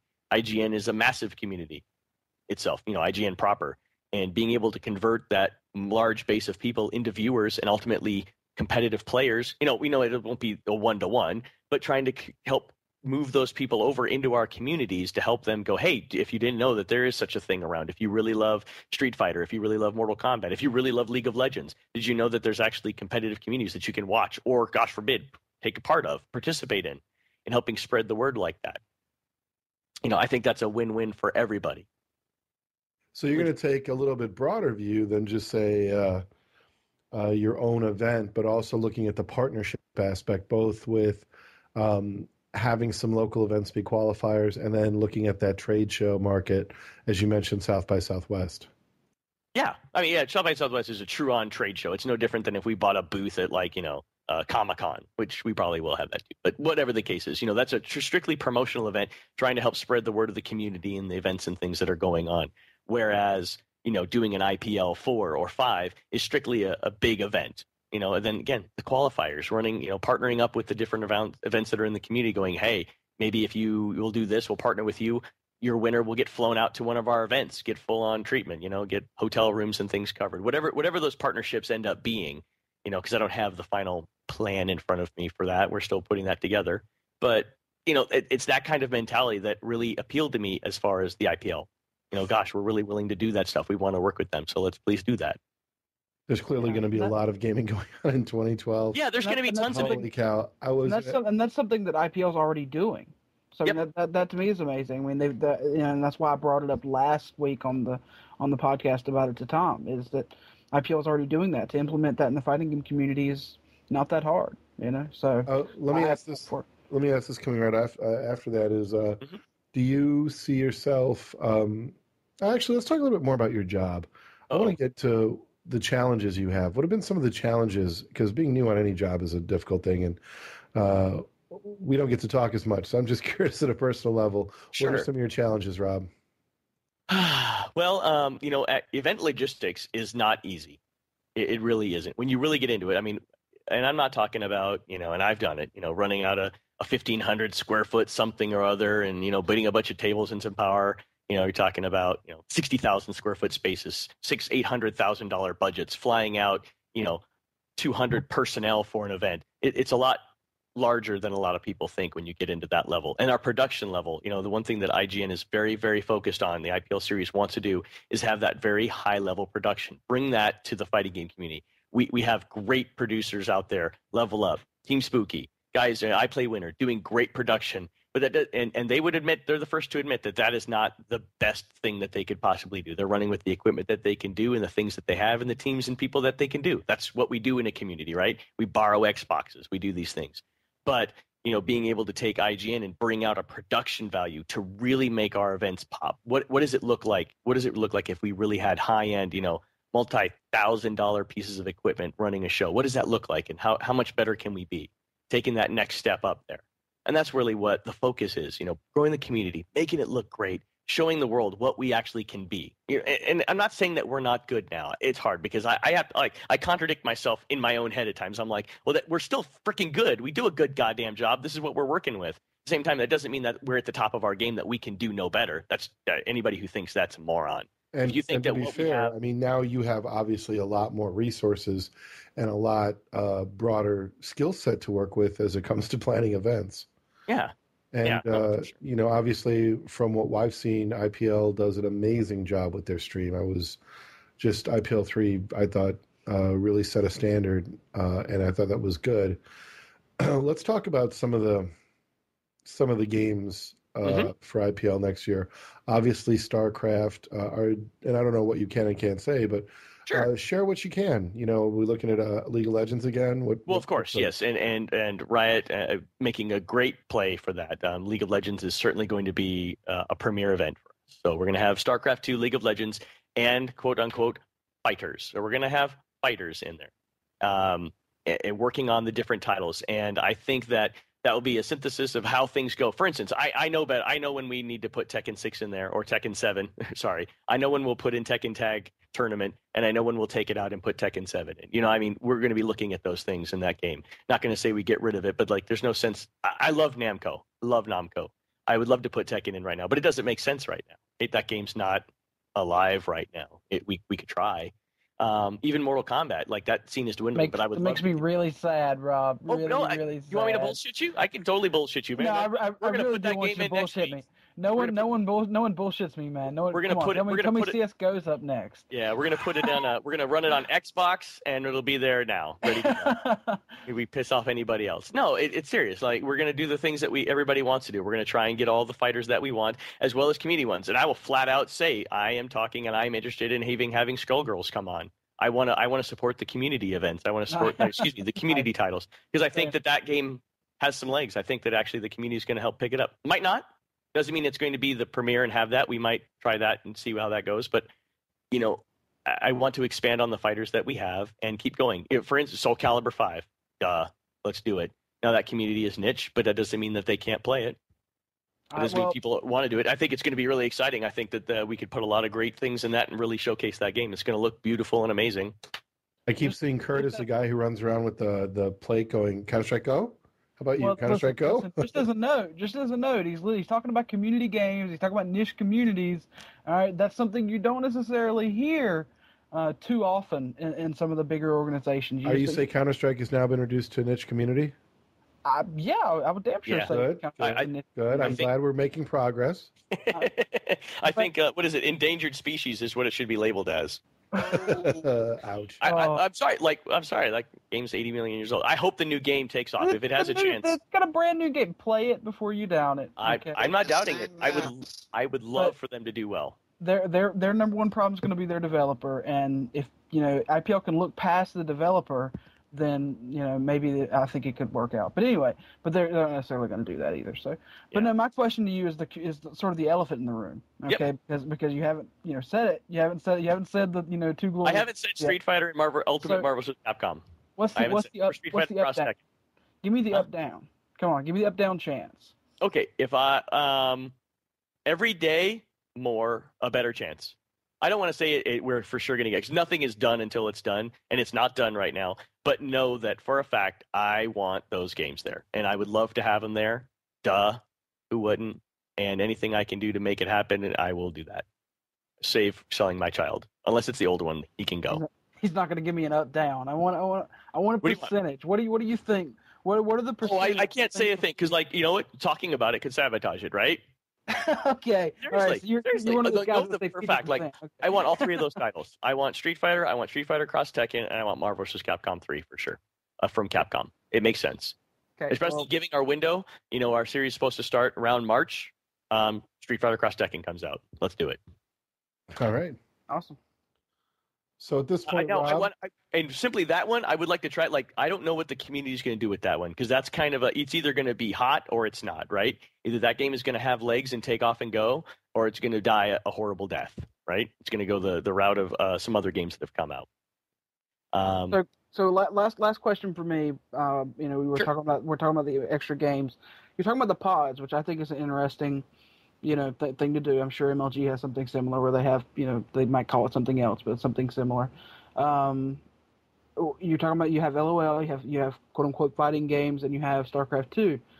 Possibly any other pods for this upcoming year, whether that be other console FPS games or PC FPS games. Are there anything else in consideration? Yes. Okay. That's great. Yep. That was awesome. I've got my event management hat on, and I've got my fighting game pod hat on. I don't have any other hat on that I could talk about because I'm not wearing it. Nice answer. Well, it's true. Absolutely, there are other things. Now, what I don't want to see happen is already the fighting game thing is a huge prospect because I want to do it right. I don't want to do it crappy. We're going to have our own stage. We're going to have our own area. We're going to have our own consoles. We're going to have our own broadcast. We're going to have our own everything. In our own little area, our own big event inside of an event. So that doesn't mean I want to add shooters and sports and all these other things all at one time, because we will go nuts, right? We'll blow up, especially the first event or first couple events when we start integrating those things. But yeah, that's a natural progression. I've said it for years. Anybody who's not doing a shooter, who's not doing a sports game, I think is missing out on a huge opportunity. Well, we're not doing any music games. Sorry, they're dead. I'll keep them at Devastation. Wow. It's like I didn't even have the chance to say anything. Are you kidding me? I know what you were thinking. I'm like, you know what? Jason's unmuting right now, and he's going to say, "What about this?" And I'm like, no. Ouch. What about Guitar Hero? Dude, Okay. I will still have it at Devastation every year for you, and we're going to grow that. We're going to do a much bigger that Rock Band challenge because everybody loved that. That was so fun. Time. I think that if anybody hasn't seen it, the video of Rip and them doing and Eris and all of them doing their Rock Band performance was one of the highlights of Devastation for me. That was absolutely hilarious. By the way, if you guys do get anything with Tekken, please bring Rich on as some kind of MC thing. The guy is absolutely amazing. I applaud Adam for doing it because MLG 2010 for Tekken was absolutely amazing. I'm sorry. Rip was an amazing commentator. Which is a great point I wanted to bring up. Like, so, I talked about my being able to involve the community stuff. One of the things I was most excited about is as I'm developing this team and as I'm able to bring people on for either long-term positions or events, I get to go out to the community going, hey, we're going to do this thing. Would you like to help do it right? You can help us. Do you want to be a commentator? Do you want to be help run the tournament? Do you want to help do format? Do you want to help do something? We get to actually go out there and do that stuff. Yep. At Repaul on Twitter, at Filthy Rich on Twitter. Get it up. I know Rip. I know Filthy. Yeah. Those guys are great. I absolutely love the way they did MLG, and I think it'd be something great for IPL. Even not for Tekken. I mean, his I think Level Up Your Game, is an amazing series for Marvel vs. Capcom too. So it's not just Tekken for him. So although I think he'll always be a Tekken guy. And Rob, before we're gonna have to wrap up, and before you go, I want to mention Devastation. The one really great part about you taking this position is that it was clear to IPL that you were both encouraged to and will continue Devastation and continue to grow that as well, correct? Yes. Yeah, so they actually said they want me to continue running Devastation. I'm like, as long as you give me the time to do that and do those things. Yeah, I still want to be running that event. It's a much different event. That event is not even a festival. I've always wanted you know my story on that. I want it to be the melting pot for games and things like that. Sometimes we are a little ambitious or things pull out and take resources and sponsors that go to hell or whatever the case happens with that stuff. But we still endure and we still try and have a great time and have lots of different things there. I love the diversity of it. So, this year is going to be our 8th year in 2012 that we're going to do stuff. But I'm still probably going to keep it in Phoenix. I'm still going to do something. We might change some of the formats. We may be able, through this IPL thing, to have more support. We might not. We might be able just to have great connections and more people come out. It might get killed. It might, people might not come up because they're going to all these other events in the world. It's the same game I play, but I try and pull from the local community and grow it my way. I'm going to try and grow my local Arizona community. There's billions of people that live there, and every person that we can add to that event adds it to our community and grows us. It's a responsibility of every event to grow their local community. I don't care if you're in Rhode Island or Alabama or Florida. You need to help grow that local community because that's who's going to keep us going in the future. I would say that almost more we talked earlier about the arcades and the arcade feel and things. There are so many people in our community now, and I would say almost a vast majority of the community that comes out to these events have never set foot in an arcade, have never played in an arcade, never put a quarter on a machine in their friggin' life. They grew up on consoles, they live on consoles, and that's what they know. And they don't know anything else. They don't know about the old roots and the old guard and things like that. That doesn't make them bad. We love them. I laugh. I'm you get an event with 3,000 people in it, maybe 1,000 of them were people that you've known all these years that have come to the events. The 2,000 of those people, they've never been anywhere. They've never done anything. And it's the growth of the community that's attributed to that. Well said, sir. All right, Jason, you want to wrap this up? And if you got another question, Jason, ask it now or forever hold your tongue. Oh, God, I don't know. He's already cut off the Guitar Hero possibilities here, man. If they come out with a new game, there's something like that. But even events that are out there, how many people are attending them? No. I agree 110% actually. As I said multiple times in the past on this show, I, unlike Kurt, can recognize when my game is dead. So, Unlike Kurt. Mm-hmm. Now, his game's not dead. He just got revigorated there. When Guitar Hero gets 30,000 people on their stream, I will say it's not dead. Oh, my. That's all I'm saying. Until then, we'll just remember WSVG 2007, okay? That's all I got to say. All right. Let's stop with the burns. Okay. You know what? I keep thinking it's your fault. I saw it up on the YouTube. We got revigorated. That's exactly why I said it. Go ahead. Go ahead, Jason. Sorry. All right, Rob. But before we head out, is there anything that you'd like us to know? Maybe something we can expect from Devastation next year? Something for us to look forward to for the next event? Because, I mean, I've been to the past 2 Devastations out in Phoenix, and they were both really great events. I enjoyed myself at both. Anything that we can look forward to at the event next year? Well, hopefully, I hope through the word of mouth of people doing things that we get some more volunteers and we actually can build up the event more. We ran behind because of some technology issues and some other, and just flat out people issues. People didn't show up to help work it. That's the problem with volunteer staff. And so we were way behind in some things and really suffered for that. And I hate it because the players get upset. The players have to suffer through those things. So I'm hoping that we can start and run a little bit smoother with that. I think that you're going to see more at our event next year. I can only imagine that we'll include some more titles and do some stuff, and I hope that people really, really enjoy it. We're going to really expand the content. I'm working with the cosplay community to do more fun things, and just a bunch of other fun events. Again, I want it to be almost a friggin' carnival of sorts. I want there to be professional gaming. I want there to be casual gaming. I want there to be fun things. I want people to have fun. For me, it's the social experiment. I want people to come out and meet each other and have a great time. If we have great content because of that, awesome. As long as people walk out of there going, it was fun. I got to play things. Rob, just hearing that you want to do more after how big Devastation was this year, that is a very lofty goal, sir, and I can't wait to see you pull it off, because I know if there's anybody that can do it, it can be you. So before we wrap this, though, because we do have one more guest that we still have to get to right after this, and as always, any shout-outs, anybody that you want to say thank you to, anybody that you want to just say hey before you head out?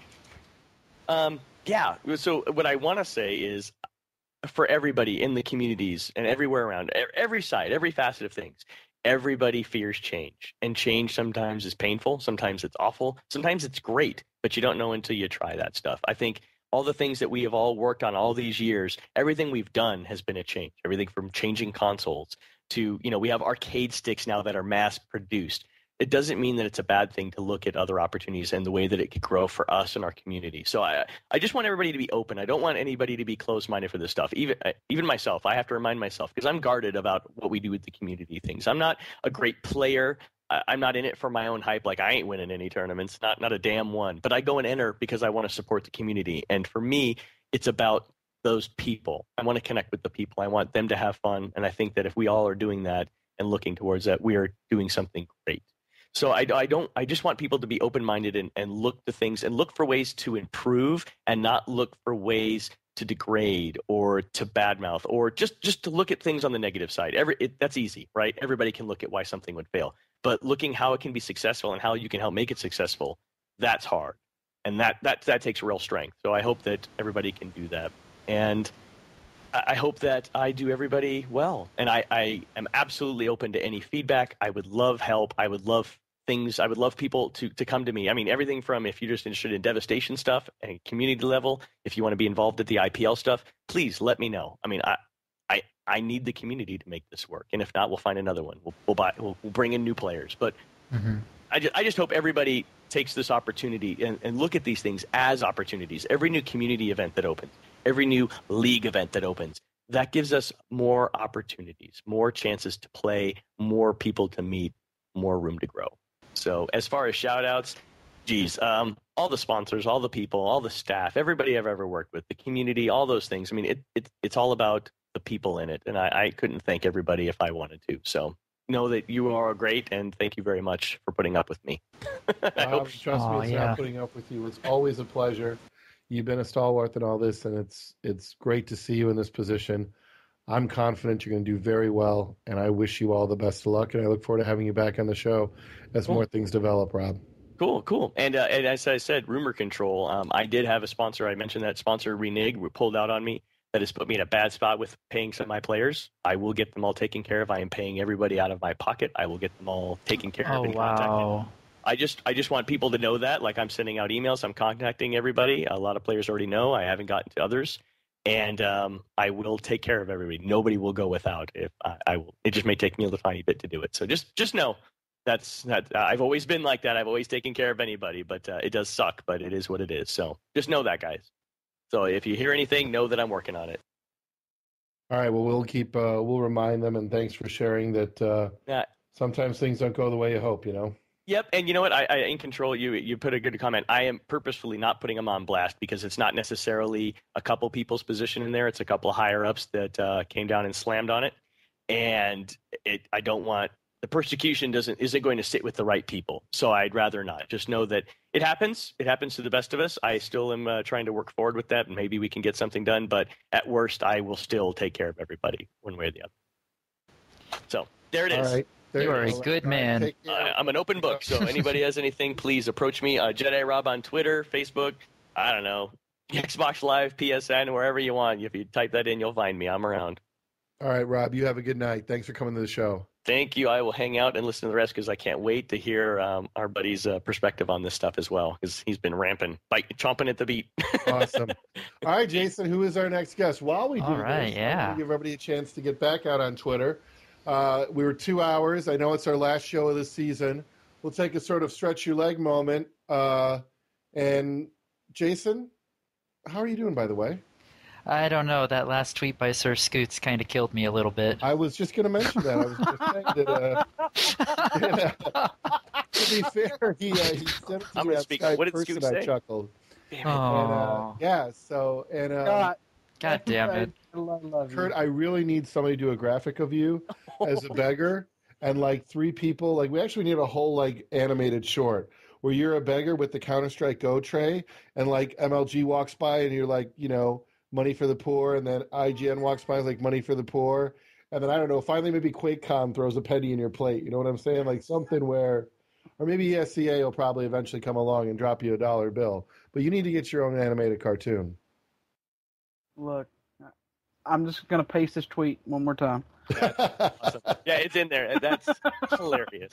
That is Scoots. great. You know what? I just want to point out. I want to make a note. Hold on. It's sunk so low, right? It's sunk so low that you've had to pick on Guitar Hero. That's how bad it got. I can pick on Gears of War if you would like. If that makes you feel better. Go right ahead. We'll see which one's streaming at MLG next year. Yeah, well, let's see which one's streaming the year after that. We'll see. All right, but anyway, no, I want to bring up something. Jason. I want to bring up something real quick before we bring on Adam, because everyone in the chat is putting us on blast for not bringing on Ultra David to the show to sort of defend himself and talk about his article. I want to comment on that. Number one, I don't think we were intending to talk directly about Ultra David's article, and that's it. There was an article in the forum that we were going to talk about, which was the op-ed piece. We were going to talk more about Tom's article. It was just Ultra David's article was just the one that sort of came up the most at the end because Spooky had brought it up as well. And we just sort of continued to base off that. We didn't contact, as far as I know, Ultra David to get on the show. But it's not because it's because we were not trying to attack his article. Yeah, to be fair, we didn't get right. Ultra David's more than welcome to come on the show anytime he wants. Yeah, let me make that clear. I put out the invitation in the chat. I'm like, if you want to come on, defend your article, or even just to tell us try to explain your stance on the article, please, contact us via the chat and we'll get you on. Yeah, I think it is excellent to have Ultra David come on. I take Ultra David, Tom, and anybody else who feels that way, and have as heated or respectful of a debate as you think, because I very much feel pretty confident that we would disagree on a lot, and I think those disagreements are good. But I want to echo what Kurt just said. We are more than willing to have Ultra David come on the show, just to be clear. With that, though, we do have Adam, who is the VP of League Ops over at Major League Gaming, waiting. And Jason, I want to bring him on board because we've got to talk about a lot of things. And I think Adam's got a lot of good things to talk about. One, I think he needs an opportunity to set the record straight about Major League Gaming's involvement in the fighting community. Two, I want to talk about some Halo. And three, Adam's the only guy I know who's like me. He's going to tell it how it is, and that's always a pleasure to hear Adam speak. So, Jason, take it away. Yeah, most definitely. I know that you've been really ready and raring to go this entire time. You've been sitting here patiently going, oh, my God, I want to jump in. I want to jump in. So thank you for waiting so patiently, Adam. But, hey, it's been almost, a little over a year, actually. Right around last Thanksgiving was the last time we had you on the show. So definitely want to thank you for coming back. And, hey, how have you been? I haven't talked to you since Orlando. How's it been? Good, guys. How are you doing? How's everyone tonight? Great. It's been a great show so far. So tell us, how in the world are things going, first of all, in the life of Adam Apicella? That's what we need to know first before we get into anything else. The season's come to an end. What have you been up to, job-wise, personal-wise? Tell us. Pretty heated in here tonight, huh, boys? Yeah, boy. Jerry picked a little bit of a fight earlier, huh? MLG's been good. Obviously we wrapped up in Providence, and we're full bore 2012 planning right now. So we're pretty busy at in the office and getting ready to make some big announcements. I know everyone's kind of waiting to see what we're going to do, and no one wants to get those out more than we do. Well, Adam, I want to get right into. Well, we've heard from Spooky. We've read what Tom has written and what he spoke about on the show, and we have had Ultra David's comments about Nazzle. And I think, my position. I disagree with him strongly. And I'm not as sensitive as Kurt is to their position. But again, everybody's welcome to share their thoughts. And I thought it's time for Major League Gaming to sort of get their perspective. And I know you are Major League, for those who don't know, Adam, it was Major League Gaming's first employee. So Adam has been in Major League Gaming from the beginning. So if there's somebody who I can rely on to be a source of information, it is Adam. Adam doesn't have to guess. He's been there. So Adam, I'm going to turn it to you for a moment and sort of start with the where do you want to begin, sir? Do you want to tackle the what you may feel is a mischaracterization of Major League Gaming in certain areas? Well, I want to say first off, there's a lot of chat going on the Twitch chat. I mean, it's been pretty intense in there. I don't personally have any problem with the Ultra David article. I thought it was actually very well written. It's definitely his opinion, and I don't think it was inflammatory at all. I think if David and I had sat down, had a beer, and we talk about, where he sees things and I see things, I think we'd have a lot of common ground. We'd probably debate a little bit, but I have absolutely zero problem with what he wrote. I think it was actually a great piece, and it was good for perspective. I definitely learned something from reading it. What I do have a problem with, personally, and I've met Tom Cannon. He's a nice guy. I worked with him on EVO 2005, which I definitely want to cover. I just did not agree with the one-sided editorial. Jerry, you know me, if you guys can find something publicly that I, thrash another organization or, speak, another organization's name comes out of my mouth, I'd love to see it, because I support the scene. Another event failing or another event doing poorly is bad for everyone involved. And I just didn't like someone else putting words or putting words in MLG's mouth, or telling the side of a story without, full disclosure of all the details, especially about why we dropped Tekken last year, or, one side of the facts from the EVO 2005. So I guess what I'm trying to say is there's two stories that came out recently. One was the one from Inkwell, which is Tom Cannon, and one was Ultra David. And I thought Ultra David's piece was excellent. I did not necessarily agree with Tom's. So I guess that'd be a good starting point. EVO 2005. No, go ahead. We'll start with MLG's perspective on EVO 2005. Let's start right there. So I'm actually in a little bit of a heated forum argument SRK right now about confliction of memories, but I just like to stress that this is 7 years ago, going on 7 years ago, and for anybody that wasn't actually there, the event took place at a hotel off the Vegas Strip called Green Valley Ranch. I planned the event. I made the floor plan. I worked with Mr. Wizard and Seth Killian at the time, and not so much Tom. He wasn't really involved in the business side of it. It was mainly Seth, who now works for Capcom, and I pretty much spearheaded that partnership with those guys, and we allocated, the floor plan out, and I still remember walking into that room. It was today's standards. It was tiny. It was 17,000 square feet. And between our two events, we ate up every bit of it. And Evo definitely was the bigger event. I still remember walking into doors, and you had like this collection of, it was Halo 2 at the time. So it was full screen stations. And we had, I don't even remember, but it was like the first quarter of the room was Halo, and then we had Smash was over to the far left. So it was like to the doors outside. Not to that like outside, but you could get into the pool from there. And I still remember Kilo OR from Smash coming in, from the pool, sopping wet to play his match. I mean, that's how close we were to the doors. I mean, it was literally, there was no space to be had. And Evo had the front of the house, so they had the other half of the ballroom. So you'd walk through the stations, the MLG stations, which had no stage, no highlight or feature station. We played literally all of our finals matches on the ground with a standing only crowd. And Evo had the front of the house, and they had the spectator chairs. They had the built-in stage in the room. So the floor space itself was divided evenly, and then Evo was afforded, just as respect to this, their annual event. We wanted to, definitely pay them respect for, honoring us with partnering with them. We wanted to give them that stage, and they had the built-in stage where they operated all their finals. They had all the spectator seating.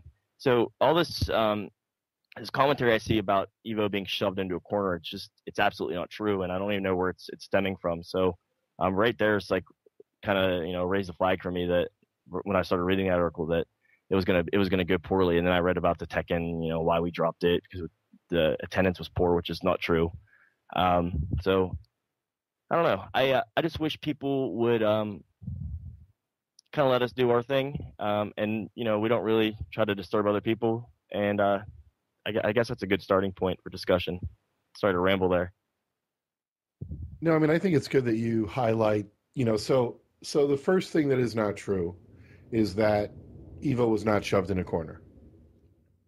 Absolutely not. Okay. A lot of people are a lot more sympathetic than I am. And what is your understanding, Adam, of what the fighting game community is concerned about as far as from what you've read and what you're taking away from some of these posts? What is their worry?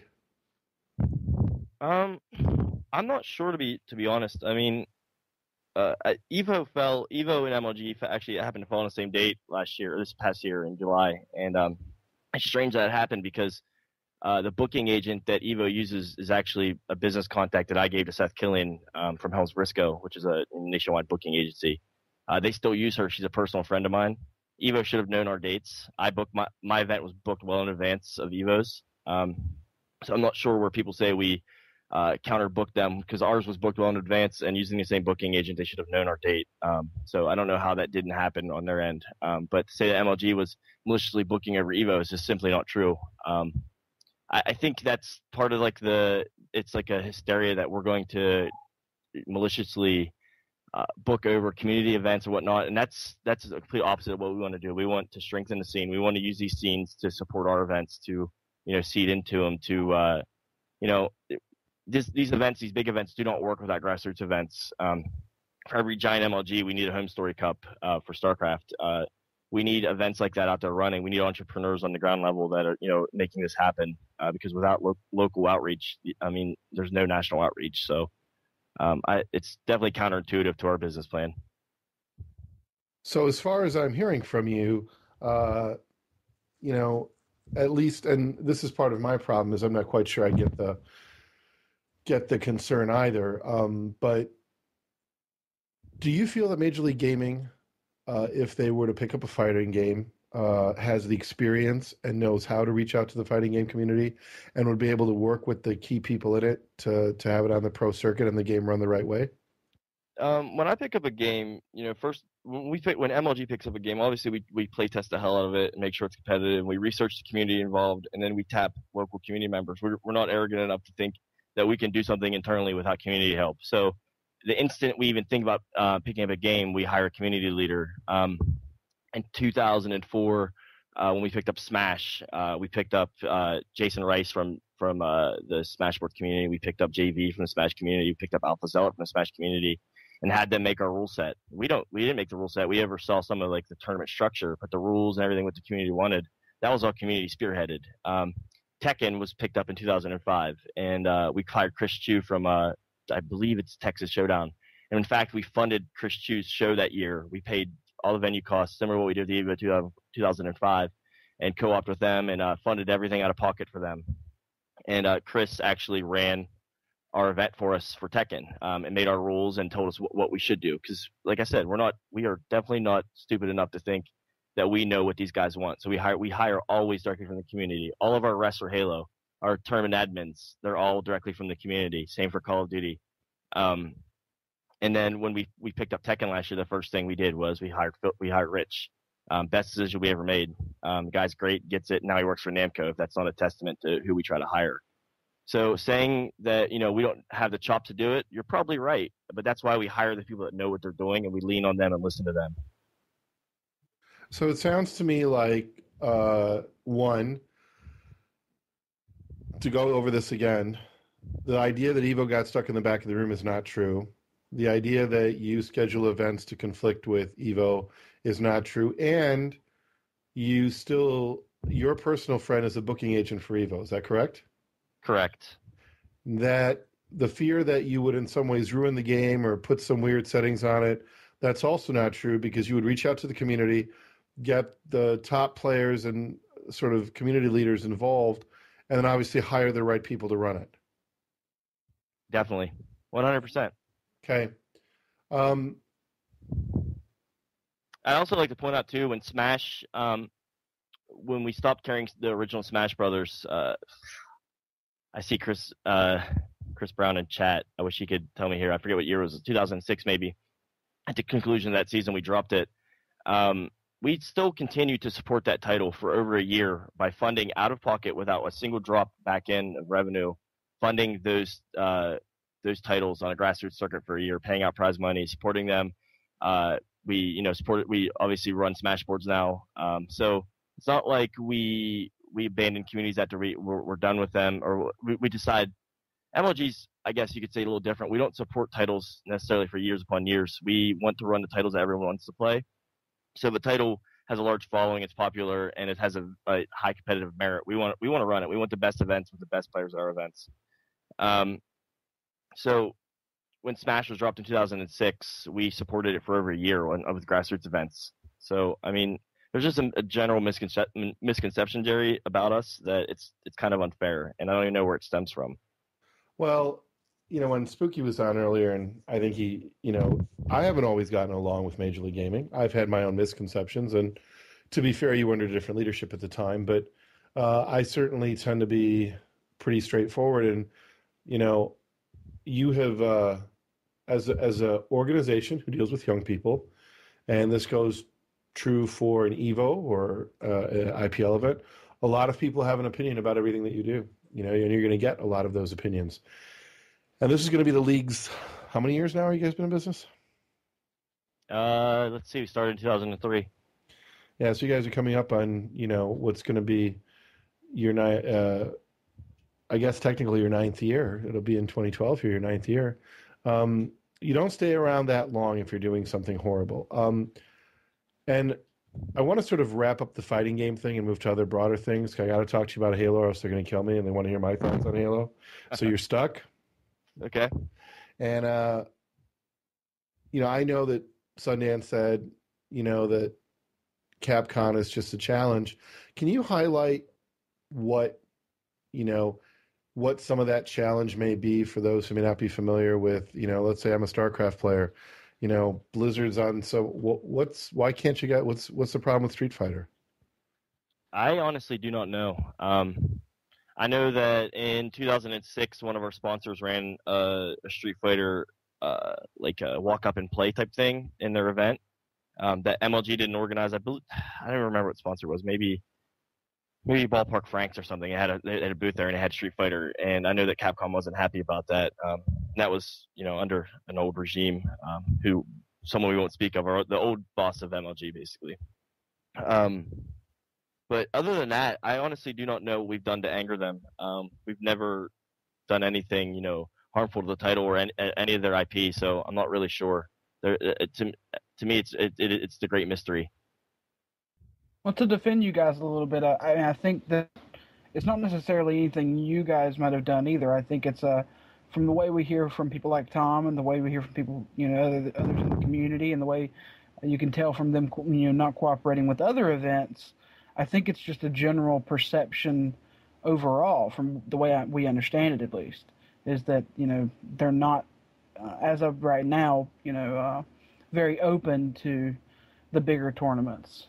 As Tom said, the way he understands it is, it's more, they're looking to support more of the community events, and they'll only do things that are backed by the community. But like I said earlier in the podcast, that's a very, very hard thing to do when you're having the community demand you get Street Fighter, but you can't get Street Fighter without the support of the community.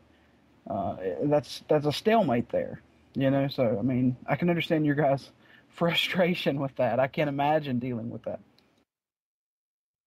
Yeah, I mean, it is definitely frustrating.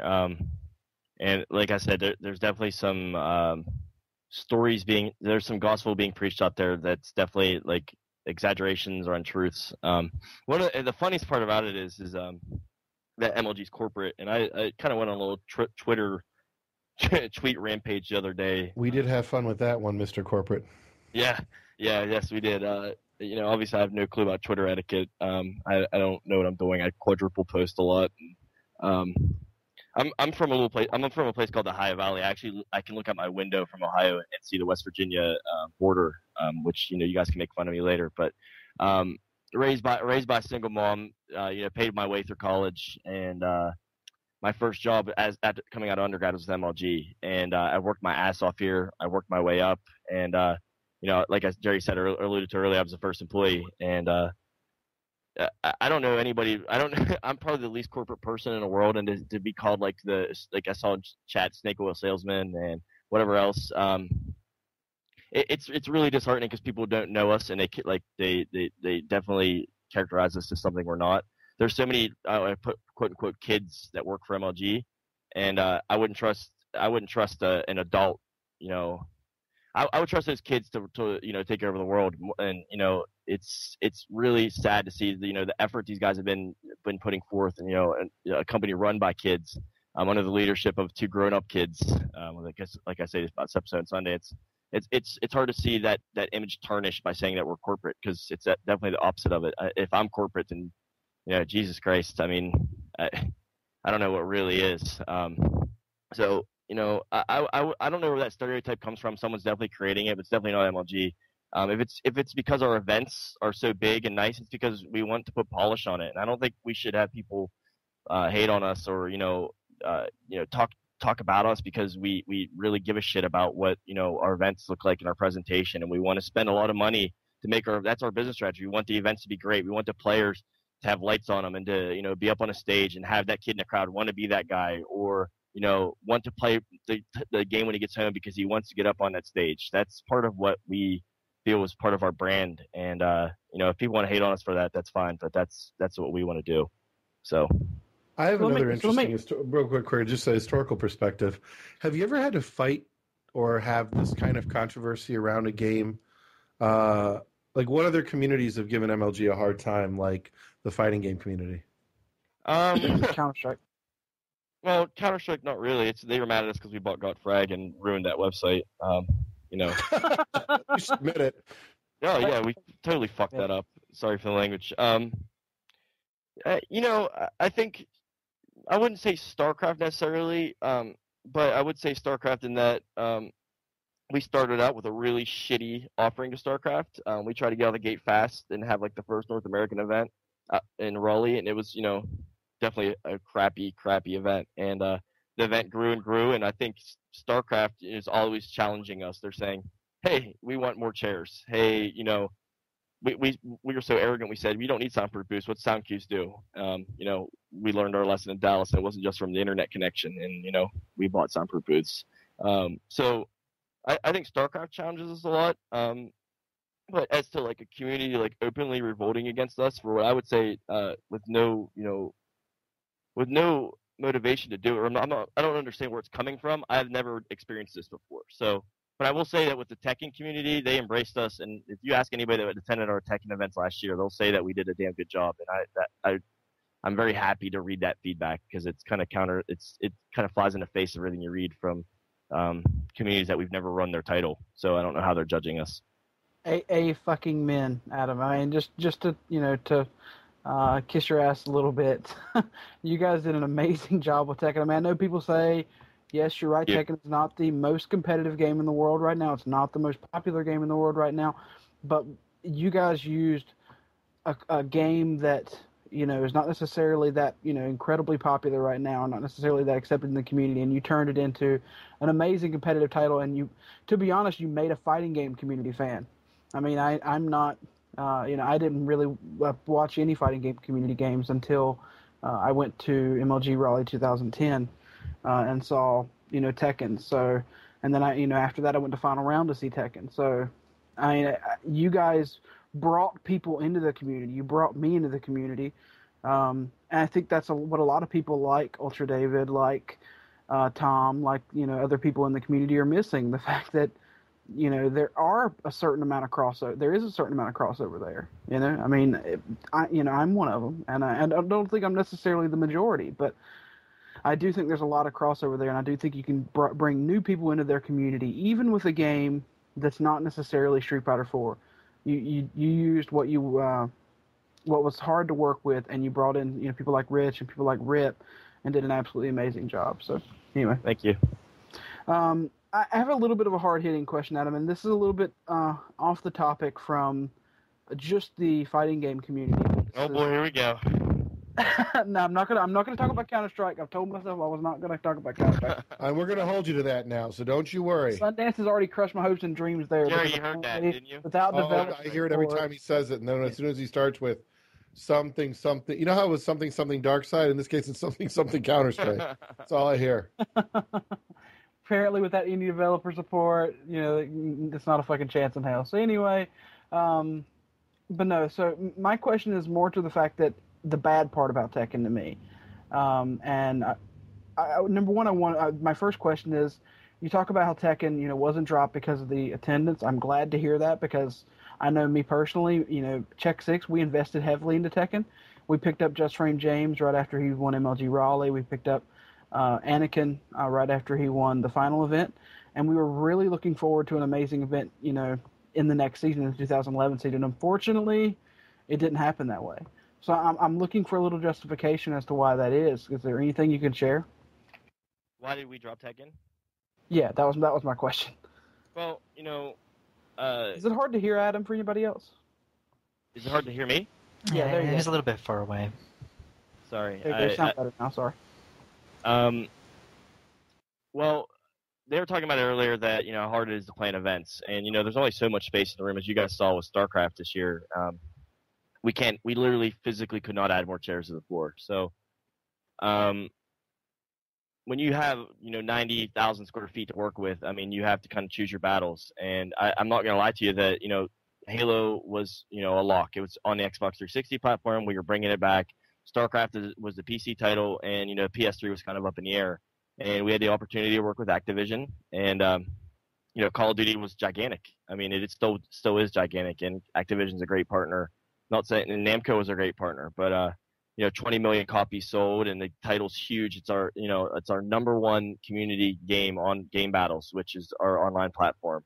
And we felt like we were giving our respected MLG community, what they wanted. We had I forget what the traffic is. Jerry, you'd know more than me. I'm sure that's in all your presentations when you're going out talking about, the reach of Call of Duty. But, the online presence for on our Game Battles and online platform Call of Duty was huge. And the opportunity to work with Activision on that title, that was why we dropped Tekken. It wasn't for attendance. It wasn't because Tekken did anything wrong. It's that, we wanted to give Call of Duty a shot. And, that's what we did this year. And that's the thing with MLG, is we do change titles quite a bit. And it's not because the title did anything wrong, or we want to, punish that title, or we're trying to harm it. It's just that we have a diverse offering of titles across all the platforms.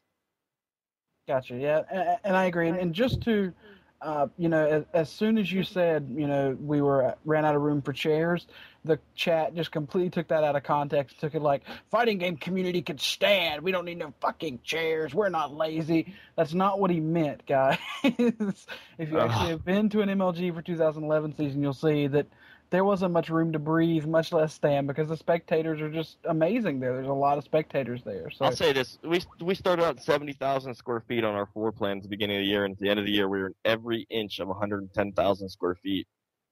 We could not add a single chair to the floor due to fire marshal coding, and it's not because one community is a pussy, like a bunch of pussies, and they need chairs. I mean, that's not what I'm trying to say here. It's that we try to make this into a live spectators thing with stages and like I said, like TV production quality, and we provided chairs to our audience. I don't think that we're evil for doing that, and we just couldn't put any more out on the floor. That's all I was trying to convey there, guys. Yeah, just wanted to back that up. Okay, so now you feel better, Kurt? Yes. My last question towards that same point is, and like I said, this is a little bit off topic from the fighting game community stuff, but it's revolves around Tekken. Here's the thing. My thing is, as an organization owner, we tend to try to invest heavily in the games that we feel are going to have a long-lasting relationship with, whether that be through MLG, whether that be through IPL, no matter where it is. And the problem we have with that with MLG, and the biggest problem I have with MLG, to be honest, right now, is the changing of the games and the changing of the thing. For instance, we're not going to pick up a Gears of War team. We just can't, because we try to invest something for the long term. And we're not sure, how that's going to work out for the MLG season after, or the MLG events for the, let's say, the fourth event out of the four. I mean, my thing is, so are there any suggestions you can give to people like us that, are there any, what's the word I'm looking for, any ways to fix that, as far as making sure that we know what to invest in, what can have a long term at MLG? Like I said, for instance, I invested heavily in Tekken, and once Tekken was dropped, that investment really fell down, because the Tekken community died essentially after it was out of MLG. But isn't that kind of what the fighting games community is saying is wrong with the perspective that MLG can't be the end-all, be-all of everything? It's like, I kind of agree with that. It's like, I don't want to harm the other events around MLG. There's the IPLs, there's the NASLs, there's there's EVO for fighting games. There's the million awesome community-driven fighting games tournaments just in that genre. Don't you have enough surface area though to continue your sponsorship for other events? I mean, just because MLG doesn't run really. Tekken. Well, I mean, not me personally. I mean, Jerry's model is different than mine, but my thing is when you look at the numbers compared to something like MLG, it's compared to a smaller event like a final round event, especially considering the community, unfortunately, the vast majority of the community doesn't back Tekken because of the fact it doesn't have things like MLG maybe pushing it. A lot of people have either switched over, or a lot of people just didn't watch it from the beginning. So without it being on MLG, that kind of support we were given to Tekken is just not possible. Or something like IPL. I mean, it's similar. That's a heavy mantle to wear than any, what I mean? Like, yeah, and I know Jerry has a different model. I mean, Jerry and every other organization does. But I mean, we have to be able to invest in the games that get the most exposure. And one of the reasons we did that is because the fact that it was on MLG, and because the fact that I loved watching it and loved seeing it on MLG. And once it was dropped, it was like our investment sort of went out the window. And it's similar, and it's not just talking about Tekken either. I'm talking about other games too. I mean, it's you can say the same thing for Call of Duty Black Ops if Call of Duty wasn't picked up this year, or something similar to that. Jerry, I got a question for you, because I think I know your answer. You were kind of on the similar line of questioning. I pretty much completely agree with you that I don't think there's much difference in terms of motivation to run a title for the smaller events to like the MLGs or the IPLs. If a smaller grassroots event is going to run a title and 4 people show up for it, is that event going to run it next year, Jerry? Do you think? No, see, here's the thing that I think, and I think it's a good question, and I like what you just asked me. I'm going to answer this by changing the subject slightly. A lot of what we try to do on this podcast is educate people. because I think what happens a lot is somebody says something in a forum and then somebody else takes it as truth. The next thing you know, there are a lot of mistruths. And I think, to be fair, that what we don't realize, or what isn't realized enough, is that at the end of the day, this is all about developer support. We have to embrace that as sort of king of the hill. We have to understand, whether we like it or not, that somebody somewhere has to get... Okay, so on a legal issue, somebody has to be able to give someone the rights to stream the game. And as video game grows, these rights are going to be more and more controlled. So at the end of the day, this is all about developers supporting games. And as soon as somebody asks me about a grassroots effort versus what Major League Gaming does, I get a little bit like, I can't see Blizzard going after a small LAN center for doing something, but I can see Blizzard going after IGN or MLG for streaming something without a license.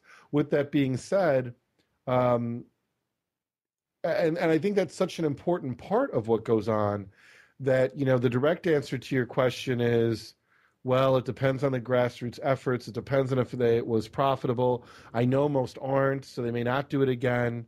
But I think at the end of the day, that's exactly what I'm getting at.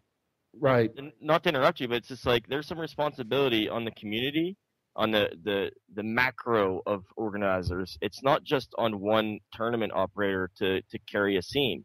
There's a responsibility on the aspiring competitor. There's a responsibility on the spectator. There's a responsibility for the tournament operators to do their work, to support. Not if you're a fan or a competitor, support that title. If you're a tournament operator, go out and make the phone calls, put out the flyers, do the social media bombing. I mean, you need to go out there and work, and you can't just expect the big boys to go out and do all the work for you. I mean, no, absolutely. I think, and you know what? I think that's a perfect segue to the next topic that I want to cover, which is Halo, who a lot of people have been bothering me. Jerry, you need to talk about Halo. Jerry, what do you think about, Halo and Major League Gaming? Last week, Sundance said, look, it's on life support. Some people have tried to start a petition. I have my opinion, but I want you to echo or clarify the position of Halo for 2012. Can we start with your opinion, or are you not going to let me do that? Oh man, I tell you, I'm going to piss off everybody, and then I still got one final goodbye I got to give. I mean, I piss off a lot of people every week, so I'm not going to make the Halo community real happy. So I don't want to start there. I want you to either echo support or just categorize so I can respond to that, and I promise you I will. I want to go all in a roundabout way. I'm going to answer your question. I'm going to minimize chat so it stops distracting me. In a roundabout way, I'm going to answer your question. I'm going to go all the way back to the beginning of the podcast to brush on an issue that's related. Something that I wanted to chime in on, but you guys wouldn't let me. And you're talking about NaNiwa, and about sportsmanship and quitting. See, I think NaNiwa and Idra are completely different. Idra quits out of a game when he's lost, but he's given 100% of his all, and he's so mad at himself that he's put himself in this position that he kind of self-destructs. And agree with you 100%. By the way, my Idra comment had not to do with his gameplay. Idra tweeted, "Don't make players play games that don't matter." No, I didn't. My comment about Idra. No, that being said, Idra also forfeits his placement matches every single time. So and just also because he's an idiot. No offense, Scott, if you're listening. He goes and watches Huck or whoever, one of his teammates is still in the room, and he doesn't hear it. It's not because he doesn't care. That's what I want to make sure that's clear about Greg. Okay. Hold on. Let me. No, go ahead. I was going to say, go ahead, please. And watch your mic is what I was going to tell you. It's getting a little scratchy. Make sure it's close to your mouth. See, I'm going through my open mic on my laptop instead of my Astros, and I don't know why. Anyway, so he gives a shit so fiercely that he gets so mad at himself that he quits out. That as a former athlete, somebody that cares about sports, I love that. Now, as the NaNiwa situation, someone that quits out in this, I tell my son, I have a 7-year-old, and not giving a shit and just leaving something on the ground, like, you eat a banana and you just leave the peel there. I mean, that attitude is like, I don't care. I'm indifferent. That attitude is not accepted in traditional sports, and it shouldn't be accepted in what we do either. And that bothers me, and it's just like this sense of entitlement that it's okay because I'm a top player, and resting on your laurels to a degree. I don't like that. I think that the best athlete in NBA history, in my opinion, was Michael Jordan, and he never stopped giving shit. He never stopped working harder than anybody else. He had the flu. Well, guess what? He knew they had to go out and play harder and puke later. Amen. And I can tell you, being in Chicago, we were at a bar one night, and Scottie Pippen had come in after a game, and someone asked, "Where's Michael?" And Scottie said, "Oh, he was puking."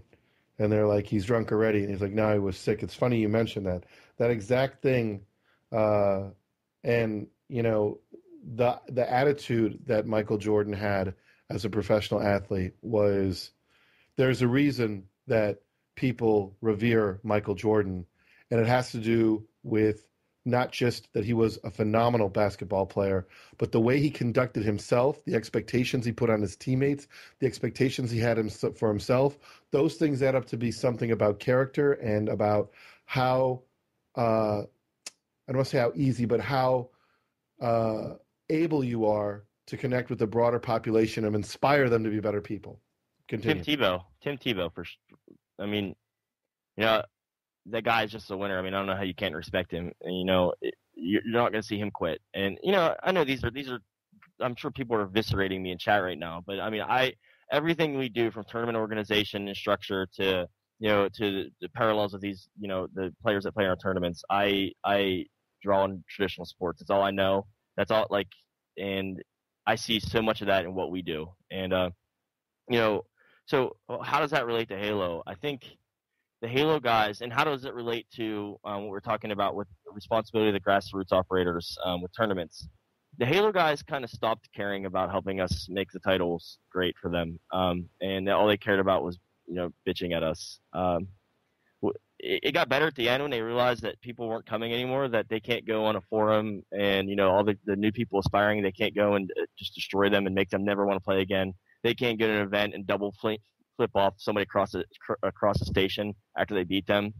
I looked at these guys in one of the meetings. I was like, look at StarCraft in the room. I was like, you are ostracized if you don't say good game, the equivalent of shaking hands at their game. You guys say F you, you know, every single, you know, expletive under the sun you say to that person across from you, flip them off, and you show the poorest sportsmanship possible. You're reaping exponential damage right now of, you know, the harm you've done to this community. And you guys need to be accountable for, you know, building this back up, because people are starting to lose interest, not only in what they don't want to aspire to be you right now. That's not like, you don't play pee-wee football and not shake hands. You don't walk through the line and say, fuck you, you're terrible. That's not what you're taught to do from a little kid.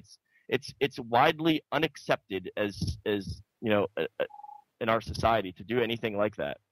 So I just think that the Halo community became very polarizing, and I think right now we're seeing the damage that it caused over the years. So I don't know. I mean, I don't know what to do. Wow, that's an interesting thing that you bring into this mix, which is, see, maybe that's why I think you took David's article, you focused on one thing in Ultra David's article, and I'm not going back to it, about maybe necessarily being ready for the big stage. In regards to the fighting game community. And in a way, you're critiquing Halo for having some of those negative behaviors that I guess kind of don't make it good for the center stage, if that makes sense. I mean, I think it's one thing to be super hype and like you're Gary Payton and you're defending somebody and you're talking trash because you're trying to take them off their game and you're playing the whole time. But at the end of the game, you still shake hands. You still, you know, there's a level of sportsmanship, a respect for the person that's on that court with you, sweating. And I just think that level of respect stopped being prevalent in Halo. And, you know, I don't know. I'm not saying that fighting games doesn't have that. I don't know. I mean, I haven't been to EVO since 2005. So that brings me another question.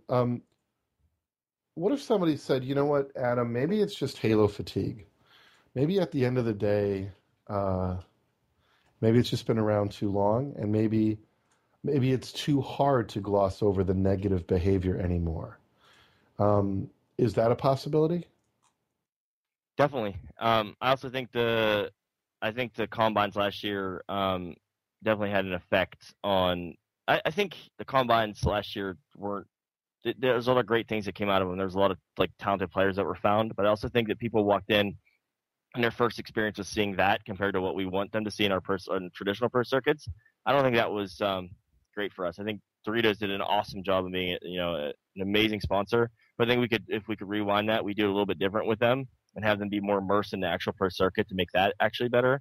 But I think there is a little bit of Halo fatigue. There was a lot of events last year, and we had 6 this year. So, I mean, and that's coming off of 9 years now of running Halo and all the iterations. So, I mean, definitely I would not discount the fact that fatigue is there. Let's talk a little bit about what I talked about earlier, which is also developer support. I mean, I think at the end of the day, and I know maybe you don't want to state it this way, but I really do feel that what you do is at the mercy of the developer, no matter how much we like to believe otherwise. And that doesn't mean that what the community does isn't important, that a lot of little pieces have to be moved in conjunction with this big piece. And it's not that you have a Capcom situation. I mean, 343 Studios isn't not working with you as far as I know, but they're certainly not, you're not going to have the relationship you had with Bungie per se. And on top of it, I think you have this Halo fatigue. But I see the community focusing on history. We've been there a long time. We need to create more content. I guess, Adam, if I were a Halo player and I wanted to save Halo to make sure it was on the 2012 circuit next year, what would you tell me to do to maximize its chances, whether that's 100% or 0%? I'm not asking you to say that. I'm just saying if you're going to maximize the chances, what should I do? Who should I call? What should I create? What should I do? You want to know what I wouldn't do? What wouldn't you do? I wouldn't get on a video podcast with 4 of my friends and get into the camera and just, cuss out other communities, make an ass of myself, and put out, all content is not good content. I don't agree with some of the stuff that's coming out. If I was these guys, I would be regrowing the community. And some of these guys are doing a great job. Some of these some of the pros that are going out there and re-educating the community. StarCraft's great because I hate to keep going back to StarCraft, but I mean it's a great example to draw on. Is that the spectator is a very intelligent spectator. Am I far away from my mic again? You're good. You're good. Oh God, I respectfully disagree. All I gotta say is though, Halo Council, zing. Oh God, you said StarCraft 2 spectators smart. Oh God, they are. The game that you play is the same. The game out of the box and you play on the ladder is the same game that you compete on at a tournament level. So the spectators are very intelligent. They're opinionated, but there's a million settings you can play with Halo, and you might not necessarily know that the MLG even exists or that what the settings they play is, and it might not be the ones that you play. And I think the guys out there need to go up and educate, what it is they're playing, and endear themselves to the community a little bit. Right now, it's like I said, they're coming off of very much of polarizing themselves from the community, and I think they need to do some. The reverse of that, I guess, would be my advice. But I wouldn't go out there and make some very abrasive content. That would be, I think, the opposite of what they need to do. Yeah, and coming from, if you don't mind, Jerry, go ahead. Coming from someone who's a little bit on the outside here, I mean, Jerry, has been in the console for a long time, same for Jason. I was, of course, more coming from the PC. I know quite a bit about Halo still. I did follow Halo because it was still... Team 3D had a team, so that's all I got to say about that.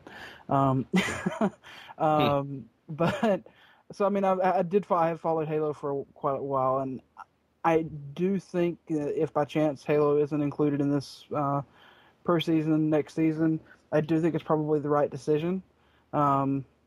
Because not for the fact that I think the Halo community, is bad or anything like that, or the game is bad or anything like that. I just think the Halo community, I would much rather see them refocus because I think they're incredibly intelligent. I really do. I think there are some really great people in the community that are incredibly dedicated. And I also think that they bring something to the table that no one else does.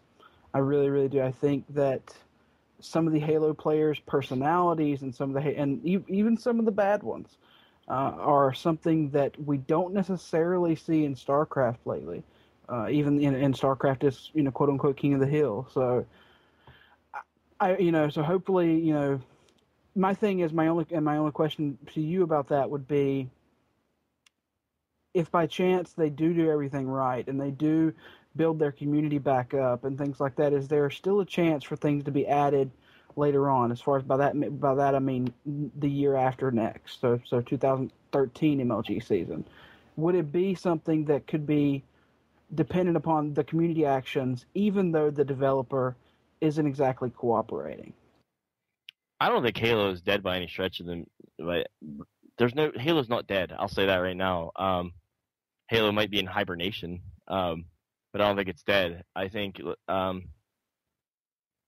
right now that there's Reach is a weird title. It's definitely not the best of the series.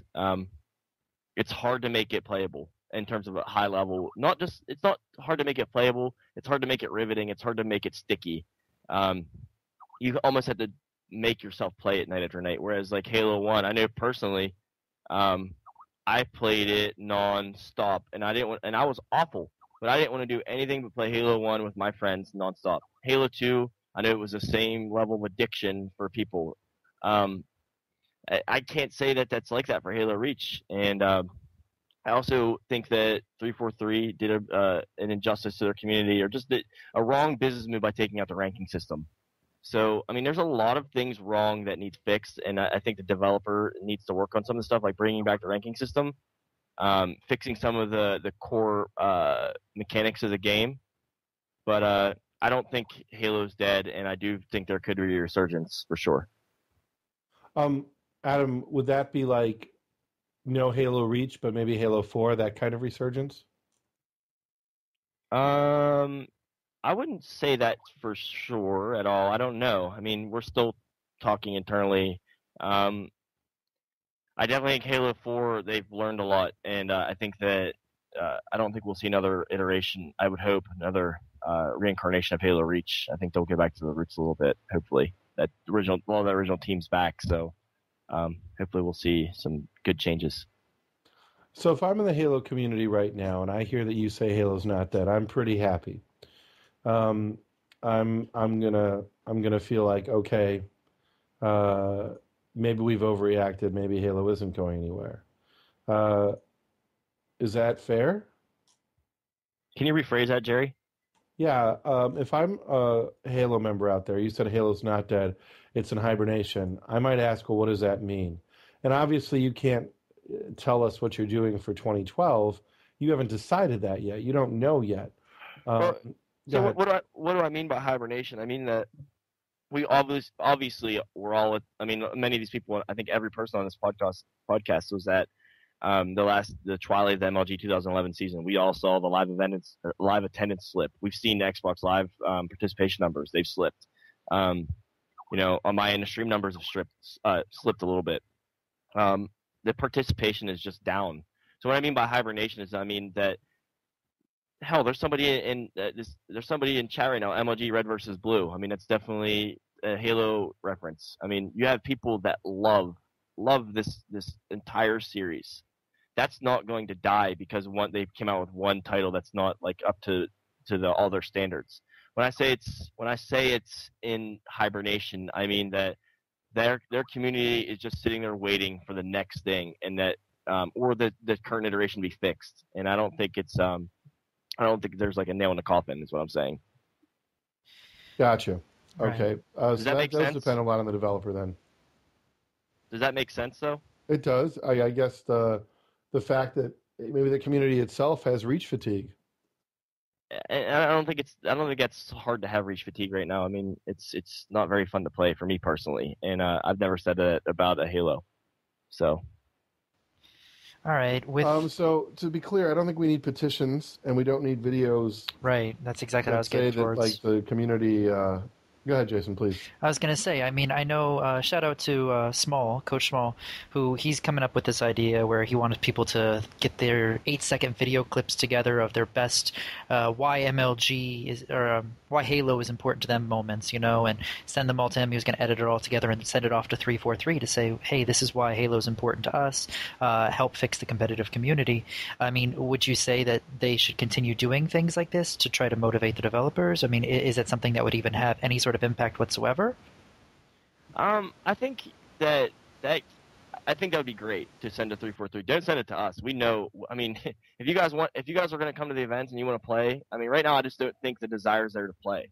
If you guys wanted to play Halo Reach, we would operate it next year. But it's just we're pulling a fraction of our maximum bracket at the end of the year. So, I mean, for the last 3 or 4 events. So, I mean, it leads me to think that there's just not that much desire to play right now. And the same was evidence on our online brackets and, in the Xbox Live online numbers. But what I would say, though, is when you do send that to 343, if you're the community, if you're like the collective community, and you pull this very powerful message, though, make sure it goes along with what action items you have. Don't just say we love Halo and we don't want to die. What do you want once you have the developer's attention? Just like when you get your resume picked up off a pile, you put something crazy on your resume this guy gets. You're applying for an awesome job, and everybody that applies is going to have an Ivy League degree or in a 4.0 and blah blah blah blah. What do you have on your resume that's going to make them actually read it? Once you have their attention, make sure you keep it. So once you get them to watch this video, make sure that you have in there what you want fixed, what will save the title. Because if you're going to get their attention to say they love the game, they know they have fans. That's not going to sway them to go out and fix it. Give them some action items. That would be my advice.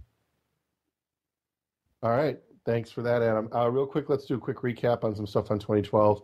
Gears of War, how the test's coming along, Epic, all things there.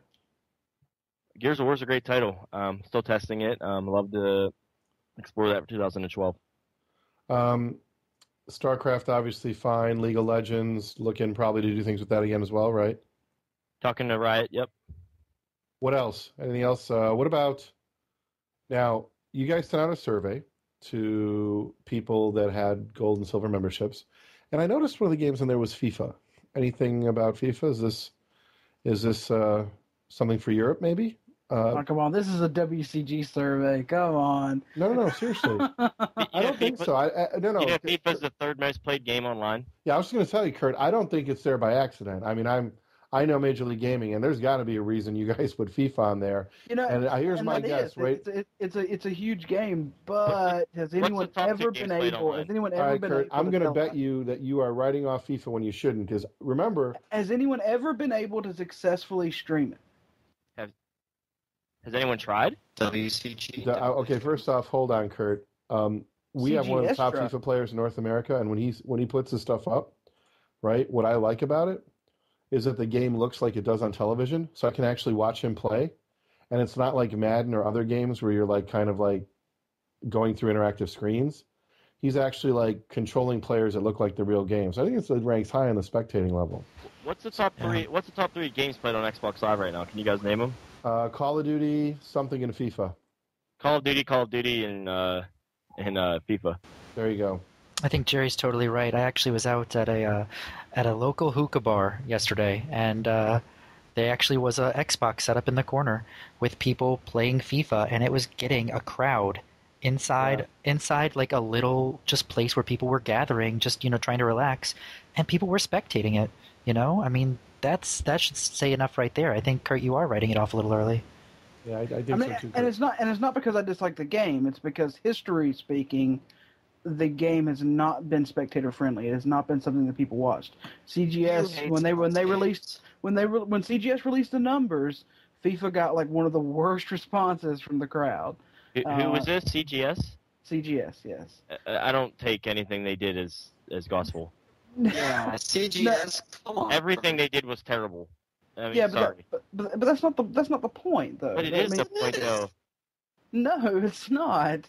How could when hold they on, still hold on. do the Before exact this same goes, thing, hold on. The Stop. numbers are still numbers. It's not going to change. Anyway, Kurt, I get whatever. I just wanted to clarify, Adam, that there is, whether it's Europe or broader, FIFA's on the table, right?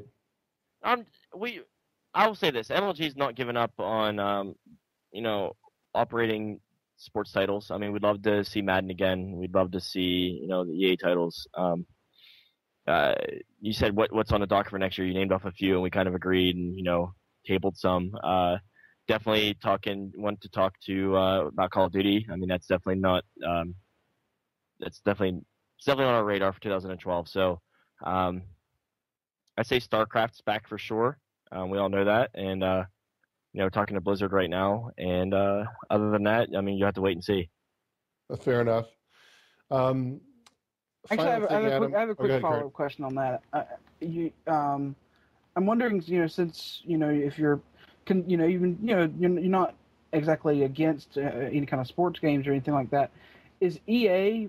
Are you finding them easy to work with? Are they receptive to the idea, receptive of supporting it via whatever money, via monetary or support in the game? Like what kind of response are you getting from them? Is my question.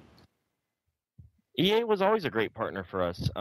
It wasn't that EA stopped being a great partner that we stopped carrying it. It was just kind of they had a different philosophy about where they wanted to go with Madden and the EA Sports franchise, and it wasn't that we did anything wrong or they did anything wrong on our end. It's just I think there might be an opportunity to work together in the future, and definitely it's still on the table.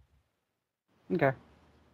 All right. Well, it's getting time for us. We've hit our 3-hour mark, and we're gonna have to wind down. Adam, I want to give you the opportunity for any final shout outs, because it's always a pleasure to have you on the show. And I really want to first thank you for sharing the experience of what really happened on the fighting game community side, so that people get to, whether they believe you or not, at least very succinctly hear what Major League Gaming's experience was. And hopefully the people who've written bad things about MLG, if you know what Adam said is true and you are in the fighting game community, it is your responsibility to correct the lies. I'm going to make that clear. It is your responsibility to correct the lies. If you disagree with what Adam said, you can continue to discuss that on a forum.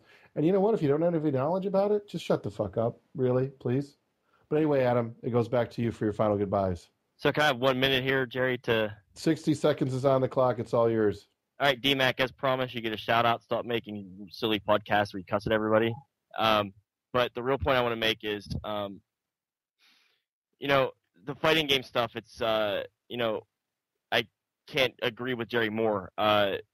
There's a lot of crazy stuff going out there, and I'll say that there's an argument right now with me with somebody on SRK about something that happened 7 years ago, and it's like literally minor minutia memories, and it's whatever. I don't care. I want another chance. If we've done something to affront you or to upset you, I'm sorry. I'm sincerely sorry. And if we run fighting games in the future, I'd like the chance to do it right and do it right by you guys. And if we don't, like I said on SRK, eviscerate us, behead us publicly, run us out of town, never talk to us again. But I would hope that we would be afforded the opportunity to run it again. I humbly ask for that, and hopefully that'll happen. And if it's not Capcom titles, that's fine. Love the Namco titles.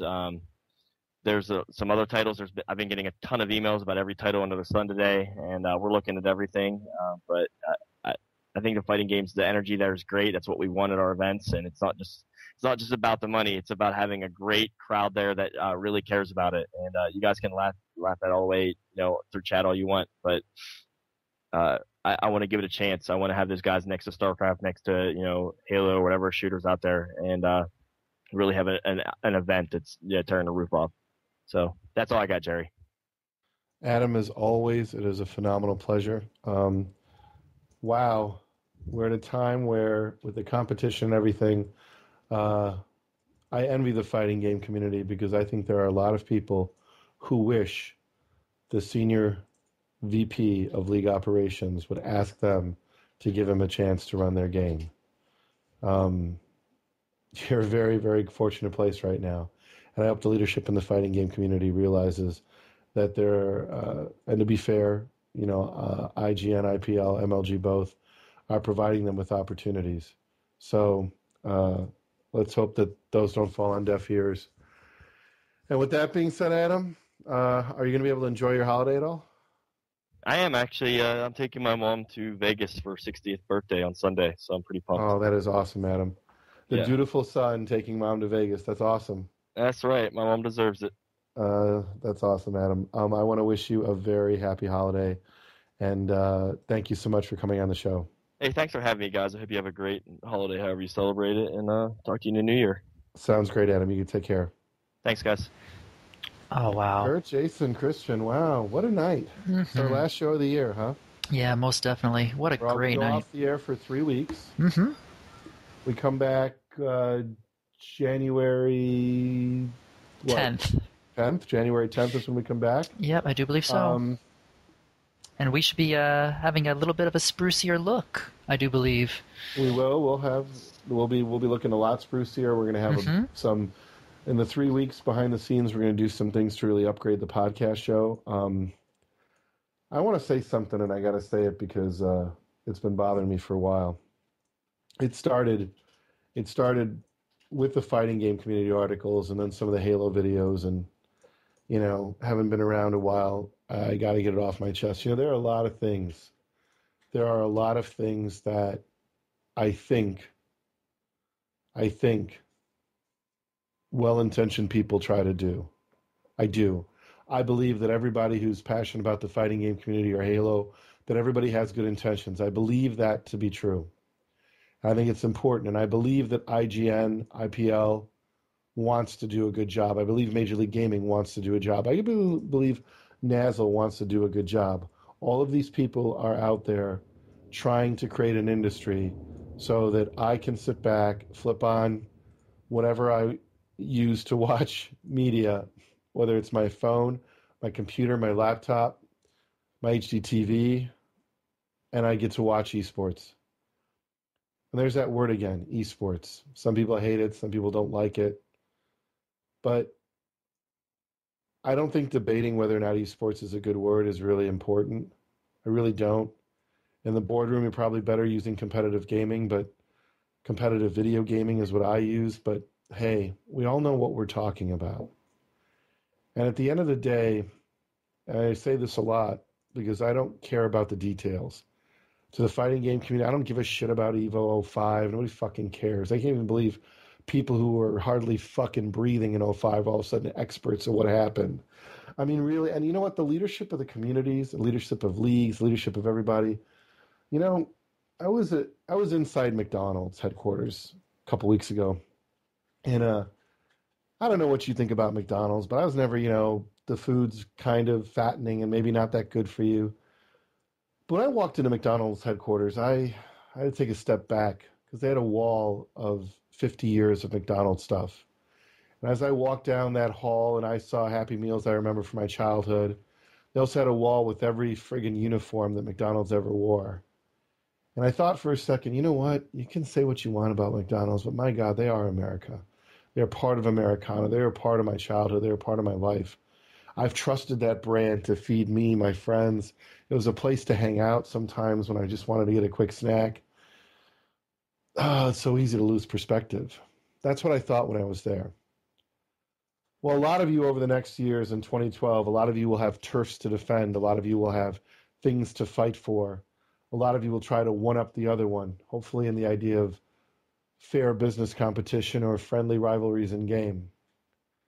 But the one thing you should not do, the one thing that I, for whatever influence I can have, will be looking out for, is when you're lying or you're not being honest. I'm not naive. I understand how business works, just to make that clear. But we also have a responsibility because we don't deal with Google or Yahoo.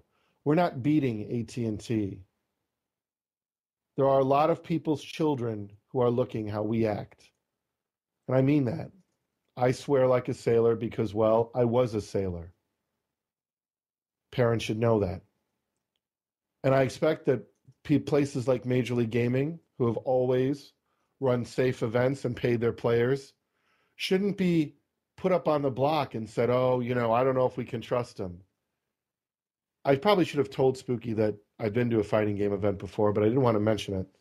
I kind of let it go. But I will say that I have seen those grassroots events treat people horribly and even steal money.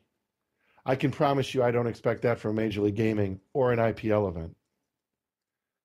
Finally, I don't like what I consider to be a high school situation, and people are going to hate me for this, but thank God in 3 weeks I'm not that important and they'll forget me. I don't like the idea that Halo has more style, or we dress better, or that StarCraft is nerds, or that the fighting game community, we're not quite up for we put our quarters, and you have to understand where the culture comes. I really do. And maybe Tom and David, you guys needed to say that because you wanted everybody to know it's going to take time. Maybe you've got the best intentions of the community. Maybe you don't feel they're ready for prime time, but you can't afford to say it. Maybe they're too rowdy. Maybe they've never seen a woman before. Maybe that was the purpose of saying there are more women at MLG events. I don't know. I have to guess. But I've got a good idea. Your leaders, protecting your own turf, business people.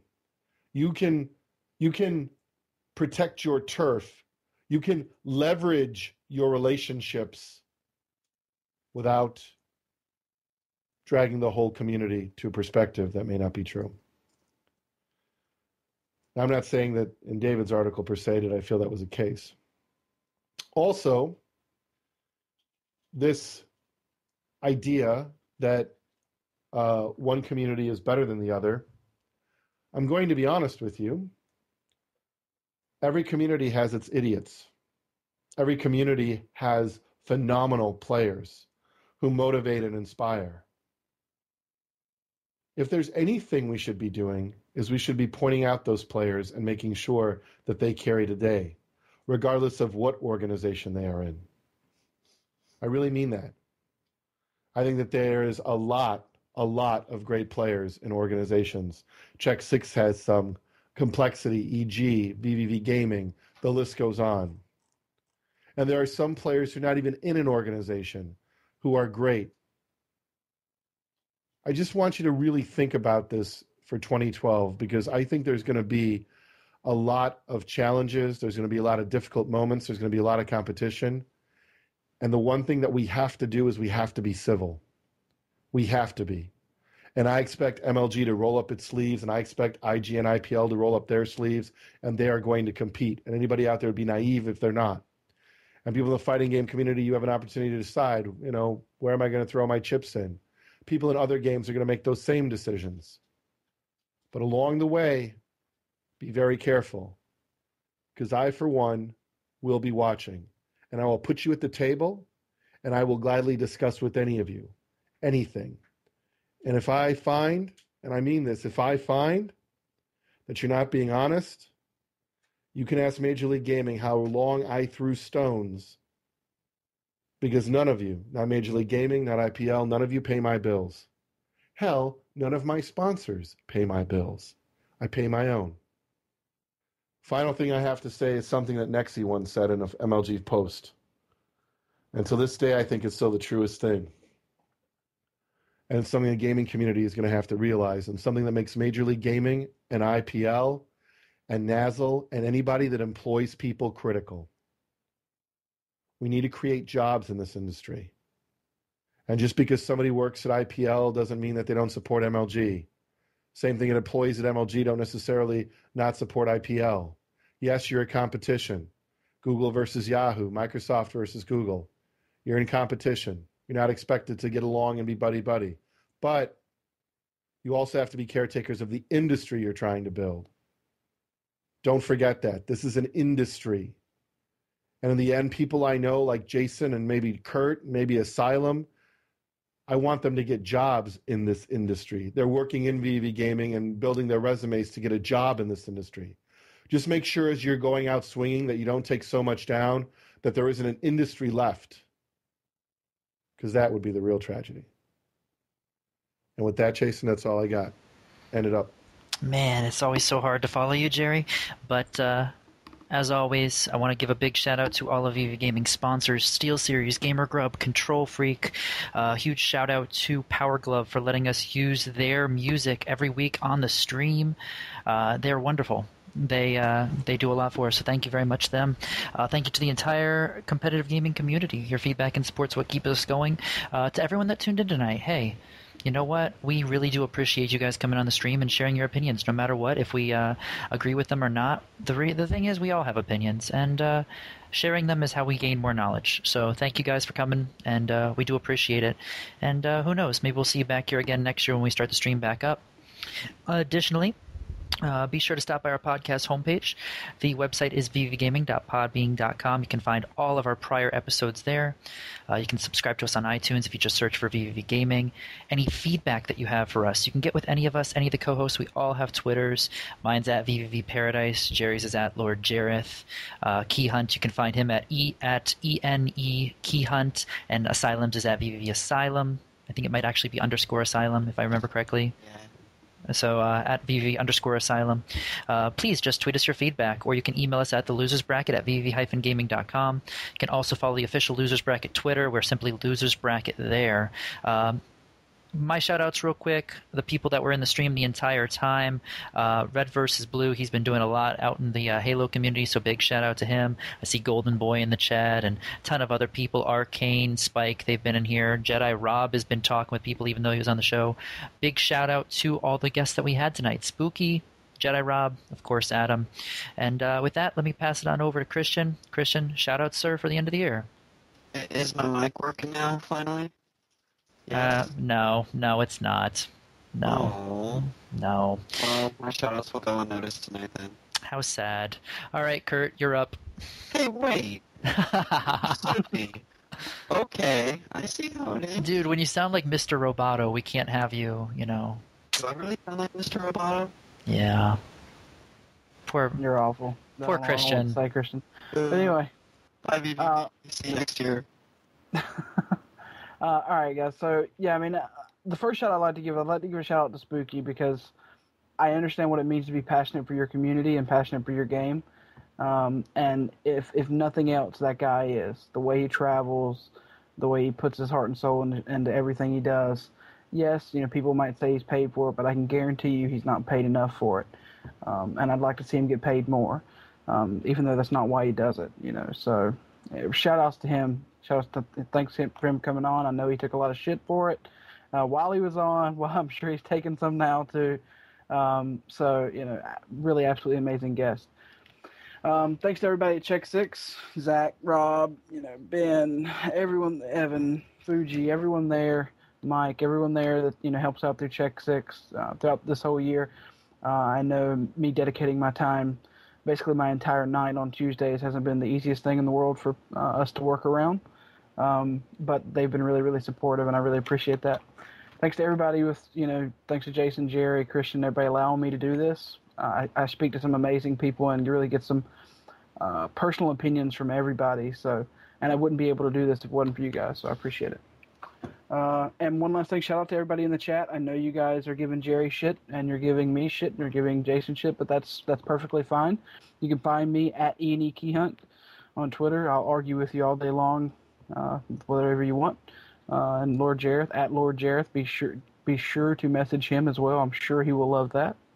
At VVV Paradise for Jason as well.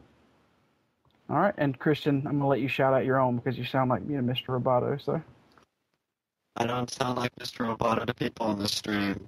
So you can find me at VVV_Asylum. Again, thank you to VVV Gaming and all the viewers. You guys were awesome this year. Can't wait to come back next year. We're going to have some awesome things planned for the podcast. So make sure to tune in. January 10th, we'll be back, and it's going to be awesome. So make sure you guys tune in. All right, we have one last person for shout-outs. Jerry, you can take the mic, sir.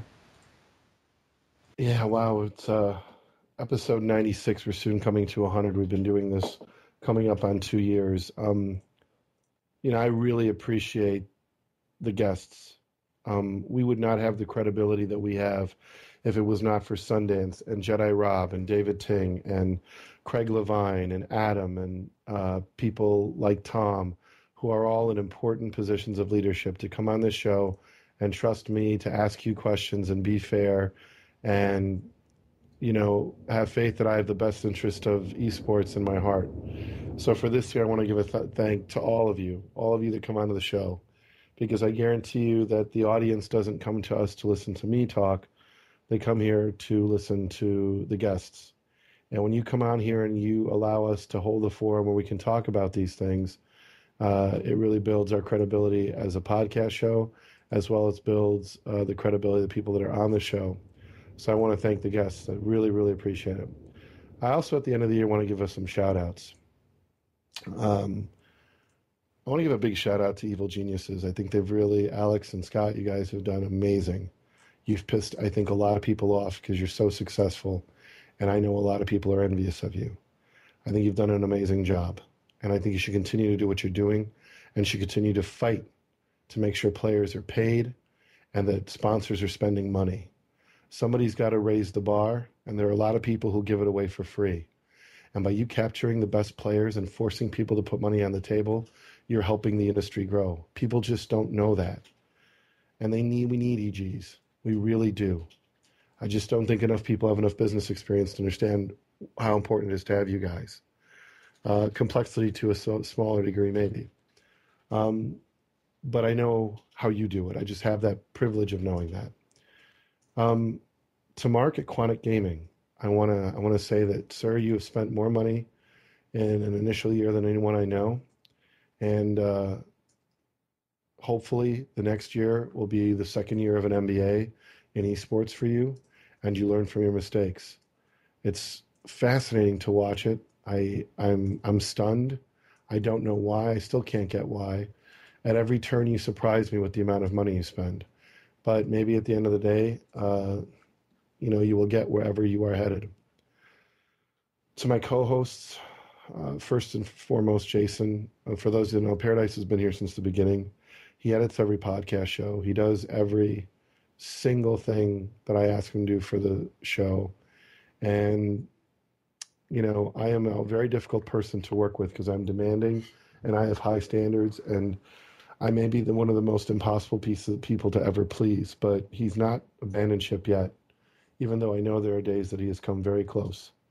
But he has continued to drive that excellence, and I think it's going to help him and make it better for everybody. Finally, to the community, thank you. I will always try to be as direct and hopefully challenging as I possibly can be. I want you to hate me. And I mean that sincerely. I want you to think, who the fuck does he think he is? Because I do think pretty highly of myself. And sadly, you should know, I could care less what you think of me. But I promise you that whether you see it or not, I do honestly want the same things you do.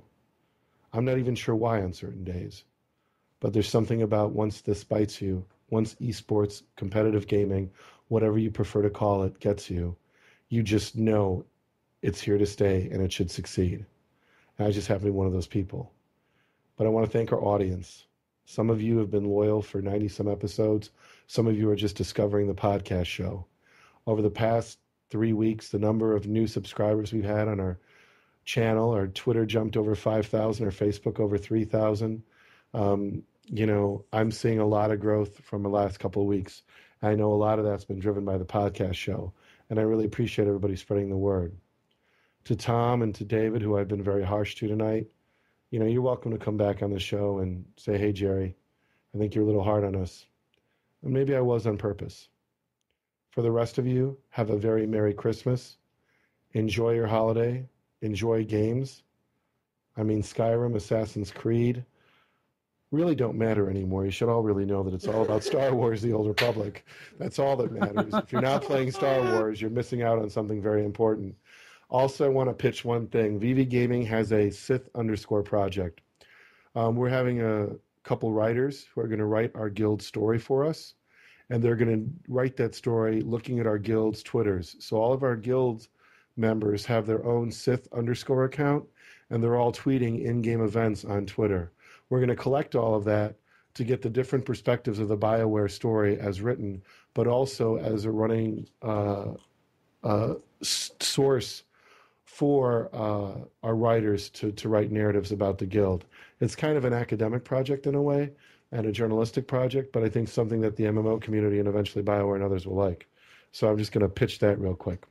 But all right, everybody, thank you all so much. There's amazing things happening in 2012. It will probably be one of the most important years in esports, and I can't wait for it to start. Enjoy, have fun, and I'll see you all next year. I want to, Jason, before we head out, I just want to give one last shout out. This is a personal shout out.